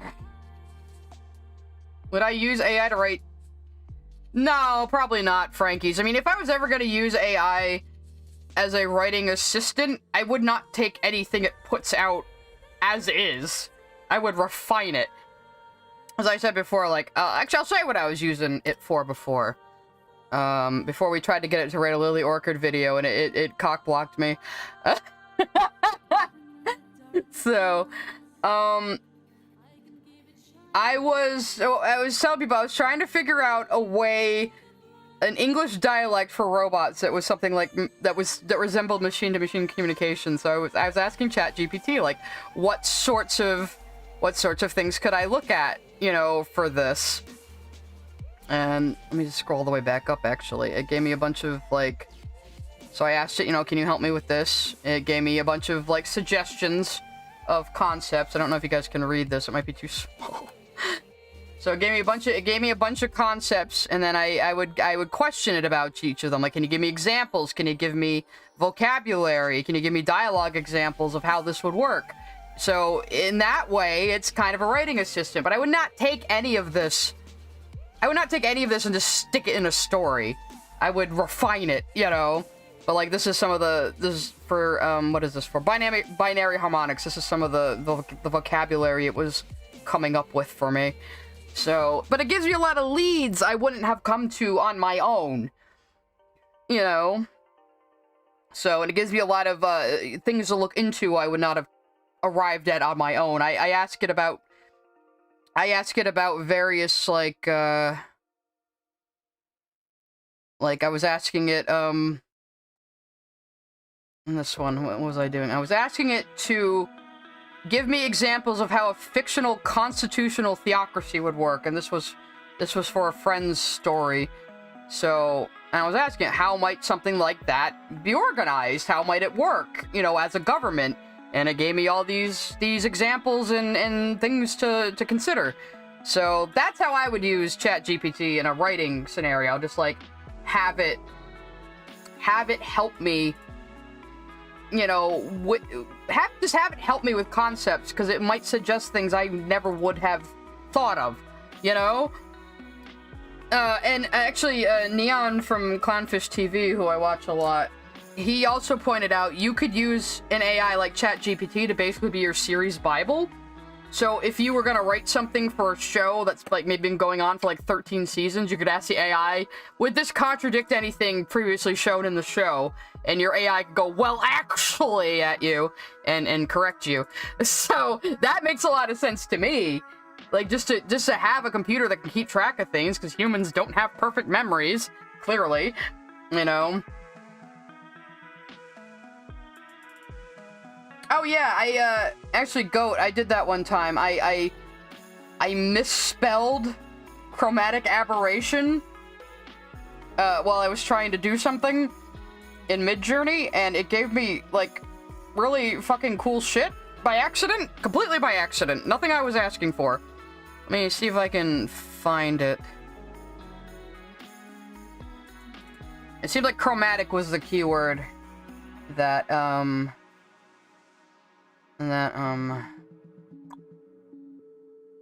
me see. Oh, here we go. Oh, here's the whole thing. I was showing it to somebody. So, this was it. I think I was trying to do a liminal space. I was trying to do like a backrooms type of liminal space with chromatic aberration, but I misspelled aberration, so it just got chromatic out of it, and then this is what it gave me, which was pretty fucking cool looking. I mean, I'm not gonna use it for anything, but the colors are nice. You know, even just using AI for color schemes. You know? But it just has inspiration. But it's like, neat. I got that completely by accident. It looks cool. And that's all it has to be, really. You know? Or one time, I think I have a few of these in here, too. I was using it to...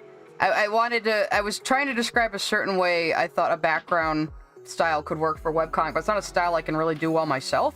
So I described it to the AI. Had the AI do it for me. Just as an example, just as like a sample of what we could do as artists, perhaps, for a project, you know? So I just made myself a little bit of like concept art. Obviously I wouldn't directly use this because there's lots of problems with it, like these birds up here are all fucked up. You know? That don't look right. And once you zoom in, there's all sorts of fucking problems. But I was going for this sort of painterly, impressionistic, urban decay type thing. And again, it's not something I could really do myself. I'm not quite good at the smudgy, painterly kind of style, so I just asked the AI, hey, can you kind of give me an idea of what this would look like? You know, and that's how it's useful. But I've never used anything. I think, oh yeah, one day I was talking, oh yeah, this isn't even one of mine. This is a YouTube thumbnail I saw. I can always tell when YouTube thumbnails are AI now. I was like, I can just tell looking at this is AI, because there's so much wrong with it. You know, there's just so much a human artist would not do here. You know? And the other thing I've noticed is, as the Midjourney advances, it's becoming more and more samey. Like, the output is more and more samey. The composition is more and more samey. You know, it's starting to average out all the art it's seen, which is not good. Which makes it even less useful. So really, I think the only application for AI is if you have, like, a blank system that is using LoRa's that are trained to make one specific kind of image. And that's the only way it could possibly be useful. So you'd need proprietary, you need your own local copy of Stable Diffusion, and you'd need to train something to make just one kind of image. And that is really the only use for it. And it's still gonna look weird. No matter what you do, it's still gonna be fucked up.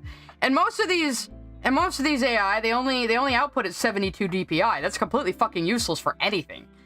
That's screen resolution. You can't print it. You know, you can't even paint over it very well because it's 72 DP fucking I. You know, so there's no making it look good. So I don't know. People really overestimate. She is supposed to look a little goofy. Thank you for noticing. She's kind of falling forward a little bit. She's a little tired, too, after all this fucking fighting. So, she's basically just trying to get Jasper away at this point. Like, swatting at her like a fucking fly. Like, Jesus Christ, get away from me. It was kind of hot when you grabbed my chest, but not right now. Not in front of the children, Jasper.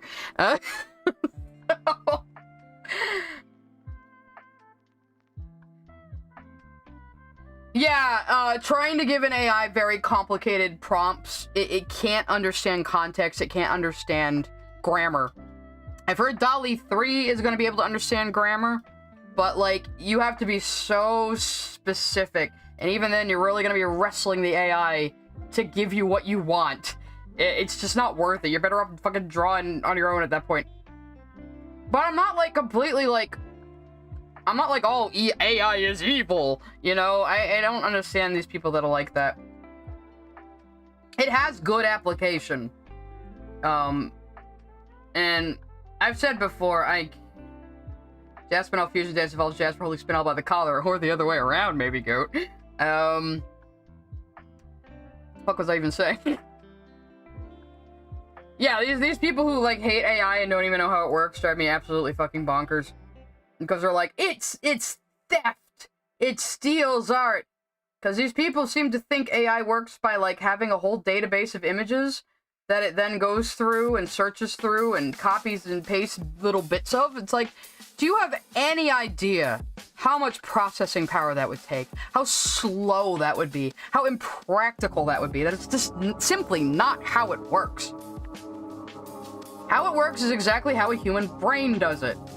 It looks at an image, it memorizes that pattern data, and what words are associated with it, and then it makes its own, based on that knowledge. And that's why I just can't call it theft, because it's like, okay, it does what a human being does, only on a much faster scale than a human can, because it's a fucking machine. But it still doesn't, like, produce images the way a human would, and it never will. So... yeah, it does take energy, but it's like, it's not like if the AI actually had to, like, search through a database of images to take pieces of those images, it would take, like, a fucking half an hour to make an image. This is simply not how it works. This is simply not how it works. And people have got to stop acting like that's how it works. I think her pigtails would still be going off the side of the page if I leave them like this. I'm gonna have to fix this. So... I mean, if you're like one of these people that is so, like, violently opposed to AI that you will, like, instantly hate someone if they're like even semi-positive about it, then whatever. I can't control that, but maybe you might want to listen to my opinion and consider it, because I actually understand how these fucking things work, and I've experimented with them extensively.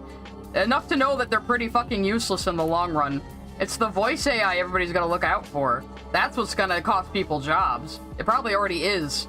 You've probably heard advertisements on the internet that are an AI voice and you don't even know. So while everyone was, like, whining and belly aching over the image AI, the fucking voice AI came out of nowhere and ate everybody's fucking lunch. It was just pathetic. So you're really worried about the writing and art ones when it's the vocal ones that are gonna take people's jobs, you know? And I'm not even totally against those either, but, like, actors have a point with that their voice is their job, is their property, is their proprietary thing, so you can't just replicate their voice and use it, you know? That is kind of their intellectual property. So, there's a whole other kettle of fish there, because you are replicating an actual thing that is somebody's fucking, like, life, you know? At the same time, my friend has a AI voice he uses in VR chat, because he always uses a female avatar, and he got sick of being harassed by people, so he gave himself a real-time female voice that just, you know, transforms his voice when he talks, and it works very well, and he kind of cobbled it together himself, and it's very impressive.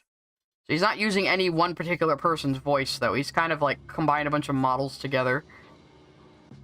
So that's a little better. And he's not doing it for any commercial purposes either, you know? It's just so people leave him the fuck alone in VR chat.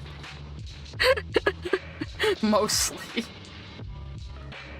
Because he's a little blonde anime girl. Everybody's an anime girl in VR chat. This is how it is. Most of the time people have to copyright their voice. I mean, yeah.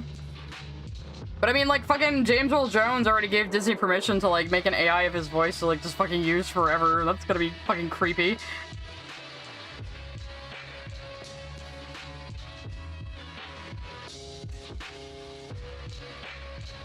Yeah, I mean, it might come to it. It might come to the point where voice actors do have to do that. You know?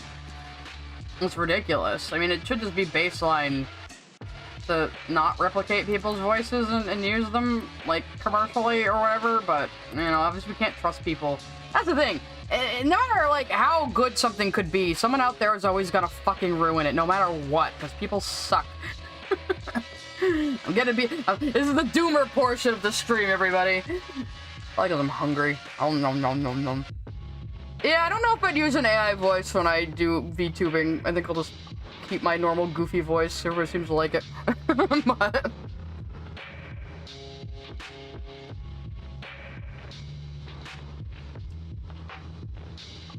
once made fun of a kid's artwork he made for a school post because he thought it was AI. Yeah, see, that's the thing. We have these paranoid neo-Luddites who overestimate what AI is capable of. And they just accuse things of being AI. Like, completely baselessly, because again, they don't actually understand how it fucking works. And how some of the things they're accusing of being AI would be impossible to make with AI, you know? It's like, again, it's just an excuse to yell at people. Music is fitting for the... yeah, any of dated music is perfect, but I'm getting... maybe that's why I'm getting doomery. Again, if you like dated, if you like this music, go fucking check out Ill-Advised Records. I bought a bunch of his albums a while ago, because I was really into this distorted, dark ambient lo-fi. Well, I still am, but I was, like, way more into it at the time. I like a lot of weird music, what can I say? I'd be playing way more of it on here if I could. So you're stuck with the extra weird stuff. Like I said, maybe I'll get some Katamari Damacy music in here next time so we can have a little bit of cheer.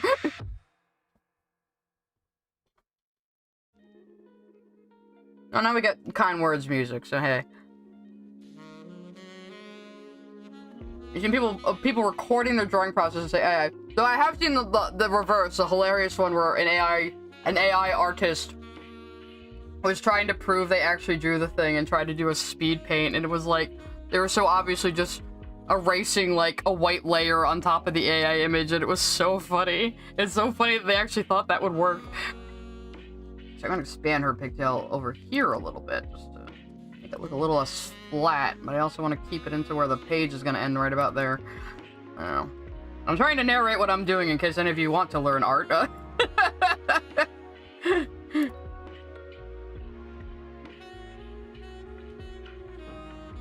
Yeah, I mean, there's already more AI-generated images online than human-made ones, which isn't surprising, because you can just generate other garbage. In fact, if I just went to my Midjourney account, I don't know, you'd see so many things.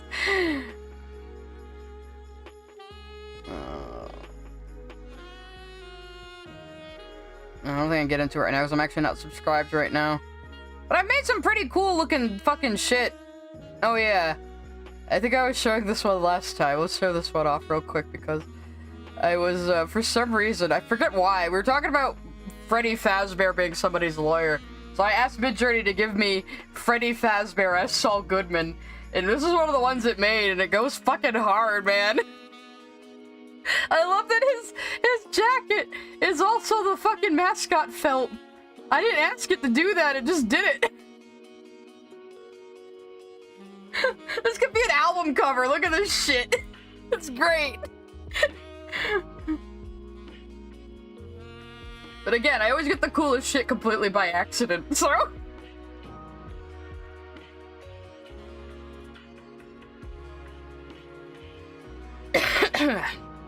But yeah, I don't get this whole people, like, just wanting to, like, draw lines in the sand over fucking AI. And again, when they don't even understand how it fucking works. And again, it's like people burning down 5G towers because I think it causes COVID somehow, because they are just the most caveman intellect, scientifically illiterate fucking people, and tech illiterate people, and digitally illiterate people, you know?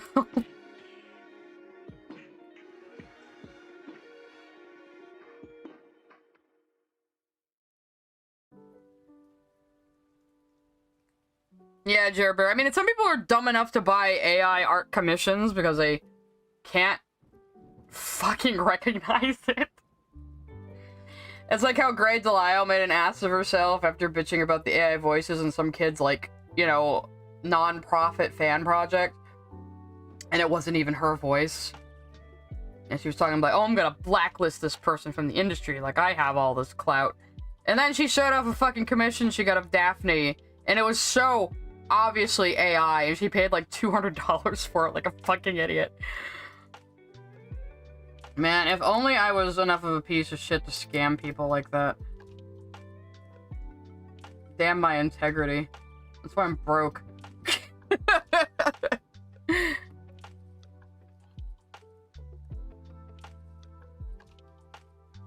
10 minutes of a peaceful loop can't be that bad. I mean, yeah, there's probably AI-generated music. I always say the first time I really shit my pants about, voice AI was when I heard a cover of the Living Tombstone's Five Nights at Freddy's song by Frank Sinatra, and it, like, in my head, I knew this was an AI voice, but I sure couldn't tell. And I was like, oh, that worries me. Because I usually have a pretty good ear for this shit.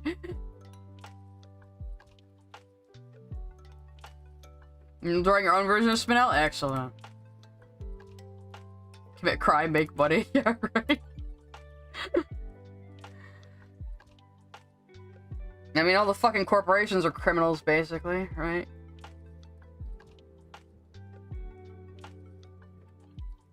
Actually, some of you should watch the anime Carol and Tuesday. It takes place in the same universe as Cowboy Bebop. That has nothing to do with it. And it's about these two girls who bring back, like, actual live singing voices in a world where, like, AI has taken over pop music. It's really fun.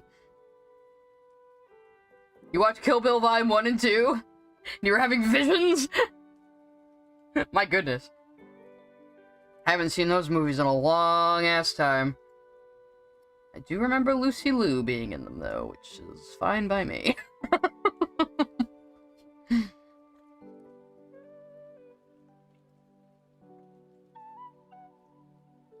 I want to thicken the outline around Jasper's hair over here a bit. That's why I love vector layers. I'm very happy my art friends convinced me to start using them.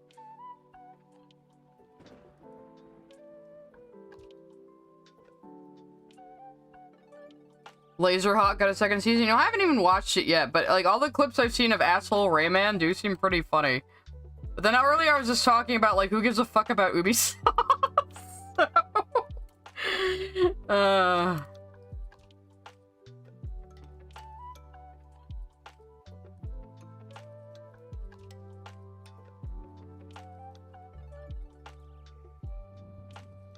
Oh, you God, I didn't even think of that. There's gonna be people like faking, like being able to sing with AI or something. It's gonna be like Milli Vanilli for the new century. Fighting the Bride is Go-Go Yabari. Oh yeah, I remember people were obsessed with fucking Go-Go at the time. A lot of fan art.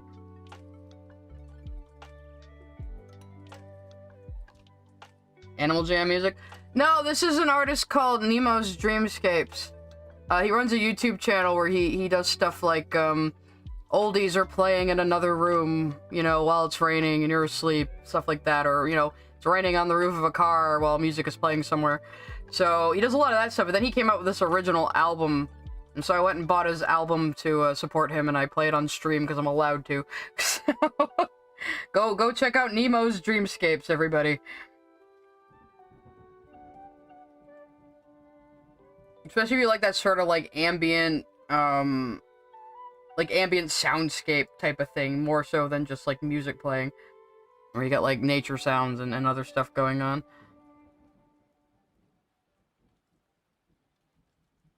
I know a few other channels like that, but a lot of them are more, like, creepy and morose, because that's just how I am sometimes.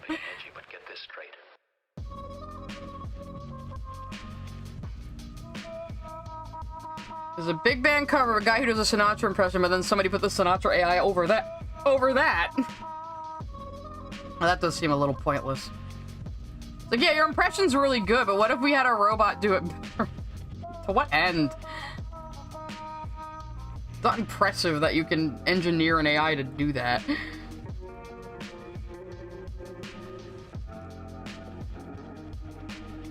You want to Go-Go Yabari's weapon? I promise I will take it to school, Dad. Let's see, I should probably do Jasper stripes over here while I got her color on. If I ever forgot like her stripes, I would just have to hide my head in shame. We have more dated music. Get used to hearing them a lot now. Blame YouTube. I will find some more music variety though, probably just video game music. Or if I can find some other awesome YouTube artists who just sell their music on iTunes and don't give a shit if you play it. Pretty sure Jasper would win, Jaden. Go-Go is still a fucking human. Pretty sure Jasper could just crush a human's head like a grape with like flicking one finger at them.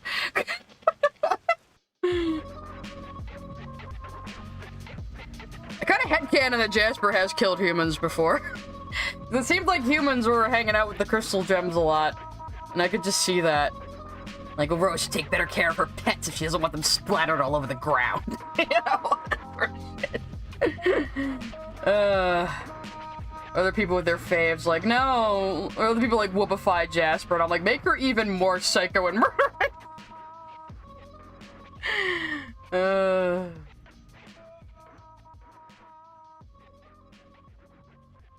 Alright, and I'll probably go to 5:30, which is like in 10 minutes, I guess.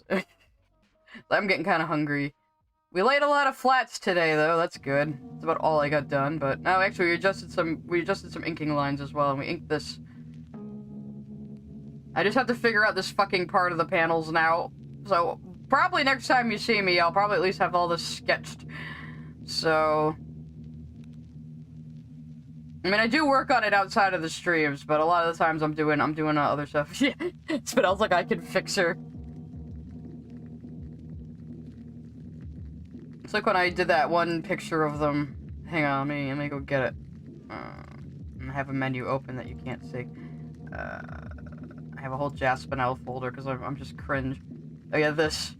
I did this one, them in these outfits. And someone made some comment about Jasper picking that. I was like, bold of you to assume Spinell would let Jasper dress herself. Spinell's gonna be one of those girlfriends that just is like always telling her significant other like how to behave and what to do. That's how I picture it. So I just everyone's like, some people were like, oh man, you know, like you made their shipping dynamics so toxic. I'm like, I just think it's funny, and you know, they're gonna settle down eventually and be more functional. But you know, the first maybe like 10 years is gonna be a bit rocky.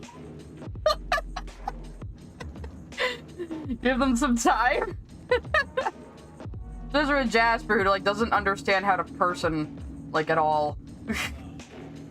She only knows how to be a 1-gem war machine and nothing else.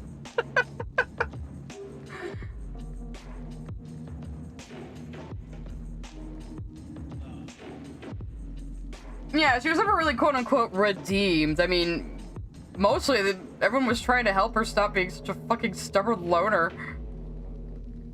And is there anything Jasper really needs to be redeemed for when you think about it? Like, everything she was doing was because the crystal gems were her enemies.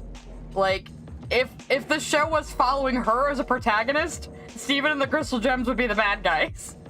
You know? And from my perspective, it's the Jedi who are evil. I know that's what I sound like right now, but seriously, when you think about it. So that was like when I first started studying her characters, what I know is like, oh, everything Jasper does makes perfect sense if you consider it from her point of view. Even though she seems like really extra and random and shit. Like, everything she does makes perfect fucking sense. She just has a really, really weird outlook on things and doesn't listen to anybody else. She did say she respected Rose's tactics.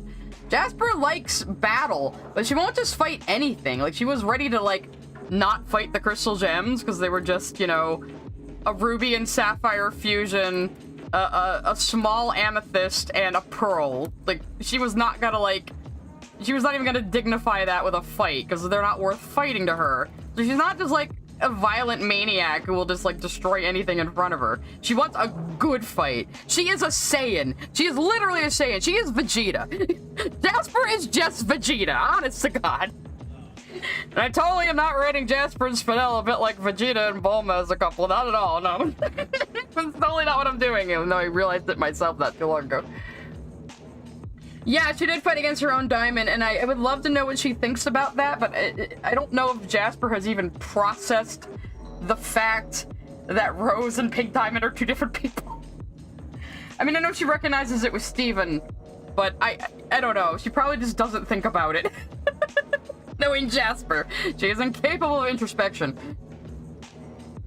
Actually, I was thinking about it for a long time about what would Jasper actually think about Rose being pink, and I had some more angsty answers at first, but then I realized Jasper would probably be like, you know, my diamond wanted a war. I played my part in that war, so I served my diamond. Like, that is the kind of, like, fucked up Jasper logic she would have, you know?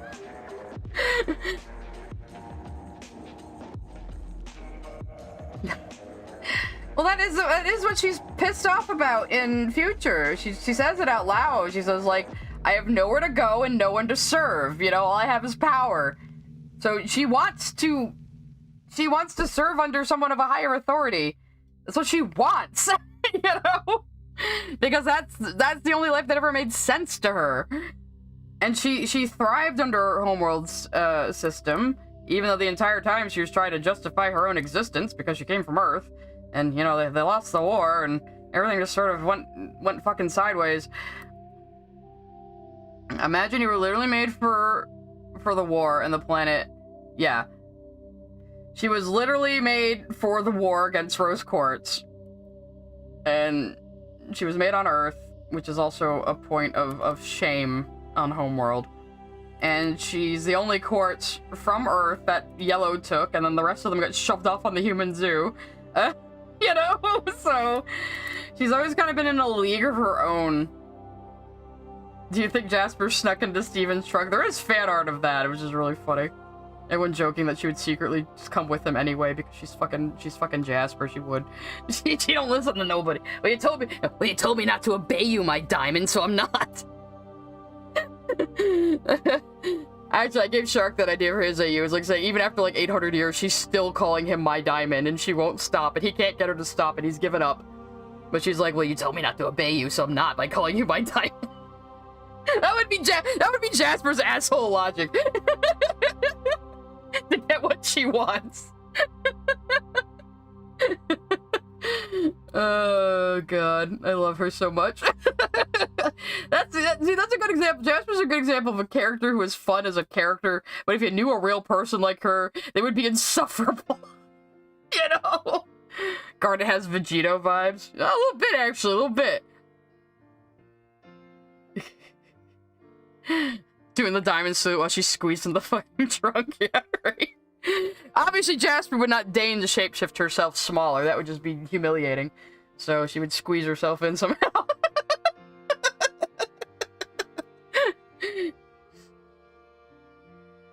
She's literally fucking Vegeta, let's be real.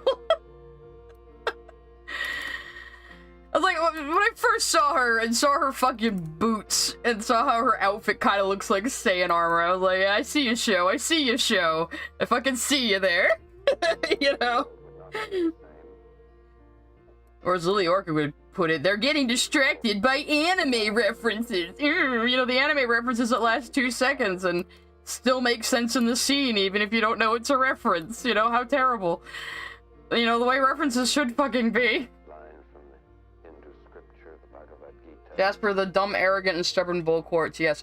Well, I know, she can't be a little dumb, but in the lacking like a savant who lacks common sense kind of way, because Jasper can be tactical when she's not losing her shit.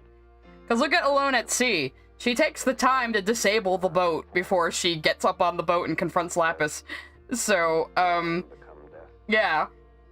So, she actually, you know, took the time to be tactical in that situation. So She's not stupid, but when she's like really stressed and losing a fight, she just turns into a big immature baby.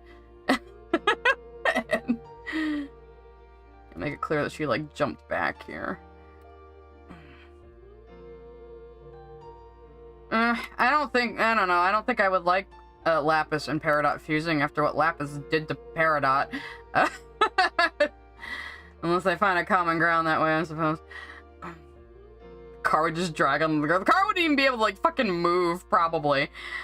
Like, again, Alone at Sea, if you really watch that scene when Jasper climbs up onto the boat, the whole boat tips when she climbs up on it. Which means she must weigh, like, 500 pounds or something. And all the quartzes do have these really heavy footfalls that make you think they weigh, like, a fucking ton. So, it's just funny. It's just funny to me. So yeah, Jasper probably weighs like 500 fucking pounds. Even if she tried to hide in Steven's car, the car probably wouldn't even be able to fucking move.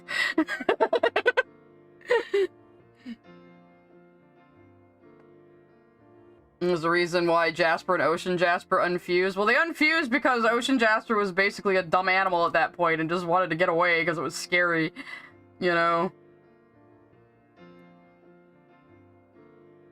And I see the quartzes, the corrupted quartzes as being about as smart as a dog, probably. It's like, in Gem Hunt, which this is based on, you know, Jasper's like they're the Ocean and Biggs in their corrupted forms are like fucking scared of Jasper and trying to escape her. So you see, I think it's Ocean, you see, like, just clawing at the cliff face, trying to get away because Jasper's hunting her down.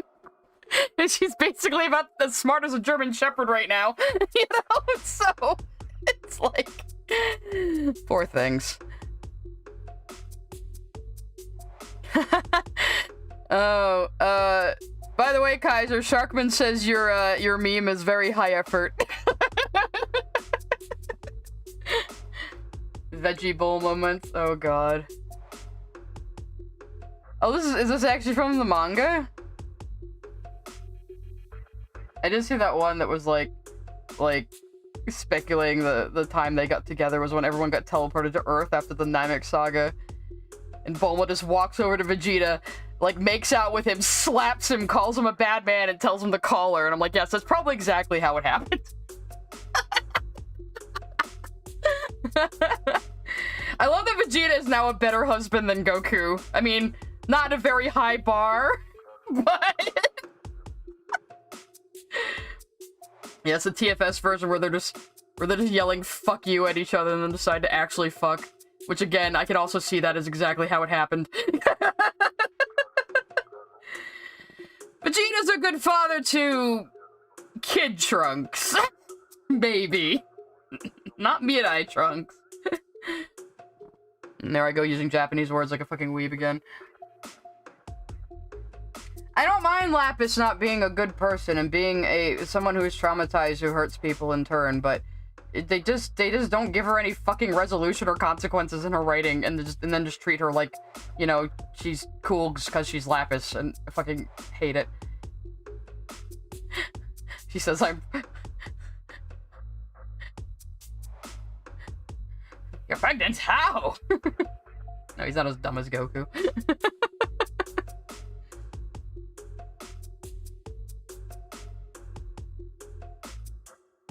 It only took 2 children to become a good dad, yes. He had to have Buddha and have a little girl to fawn over. And then he became a good father.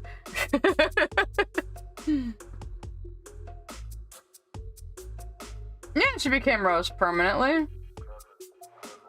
I mean, I mentioned in my video, I will call Rose Quartz Pink Diamond when I'm talking about her actions as Pink Diamond in the far, far, far past, just because it makes more sense to me that way.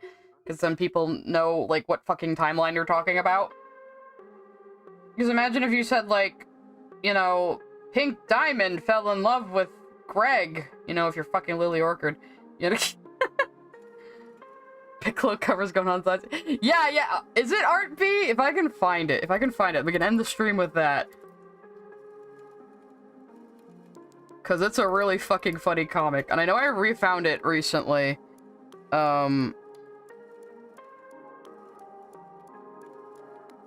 I don't know. It's not coming up on a search. Ah. But it is really funny. Enjoy this little clip. Oh god, what have you sent to me?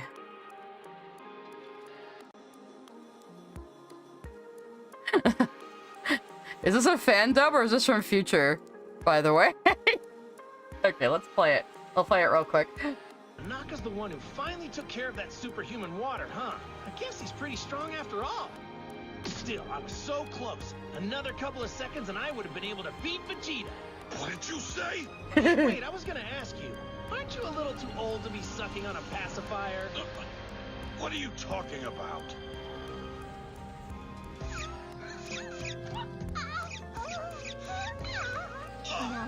It's Chris Sabat, Vegeta, isn't it? I think. It is still weird to see Dragon Ball with a competent dub. It's so strange. But yeah. Vegeta grew a mustache in GT, or mustache, as he put it, and they did that as a joke in TFS. It is funny. I think I've mentioned this before. Vegeta in Japanese sounds like a fucking thug, but for whatever reason, in the early dub, they decided to make him sound haughty and posh because he's a prince, and that just sort of stuck in the English adaptations, which I kind of love, really. Making him so, like, arrogant and high class and stuck up. It's kind of great. Actually, that's an example of a localization that worked out well. Mustache. Of course it's Sabat. Sabat voices like half the fucking characters now. And he does the voice direction.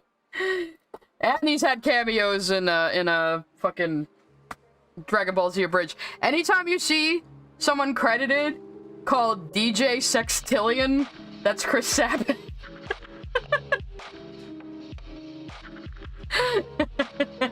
He had to be credited under a different name because of SAG rules, but... Hi, Mochi. Yes, a comic. This is the comic I'm still working on. Unfortunately, I'm about to end the stream, though. So thank you for coming by. Well, you know, like, listen, I started with the Ocean dub, so for me, it was Brian Drummond as Vegeta. So, yeah, actually, he seems like he's taking some fucking cues from Lenny Pator, so now we're, like, full circle, you know? That's pretty awesome. Anyway, yeah, sorry about that, Mochi. It came at the last fucking moment, but maybe we'll catch you next week.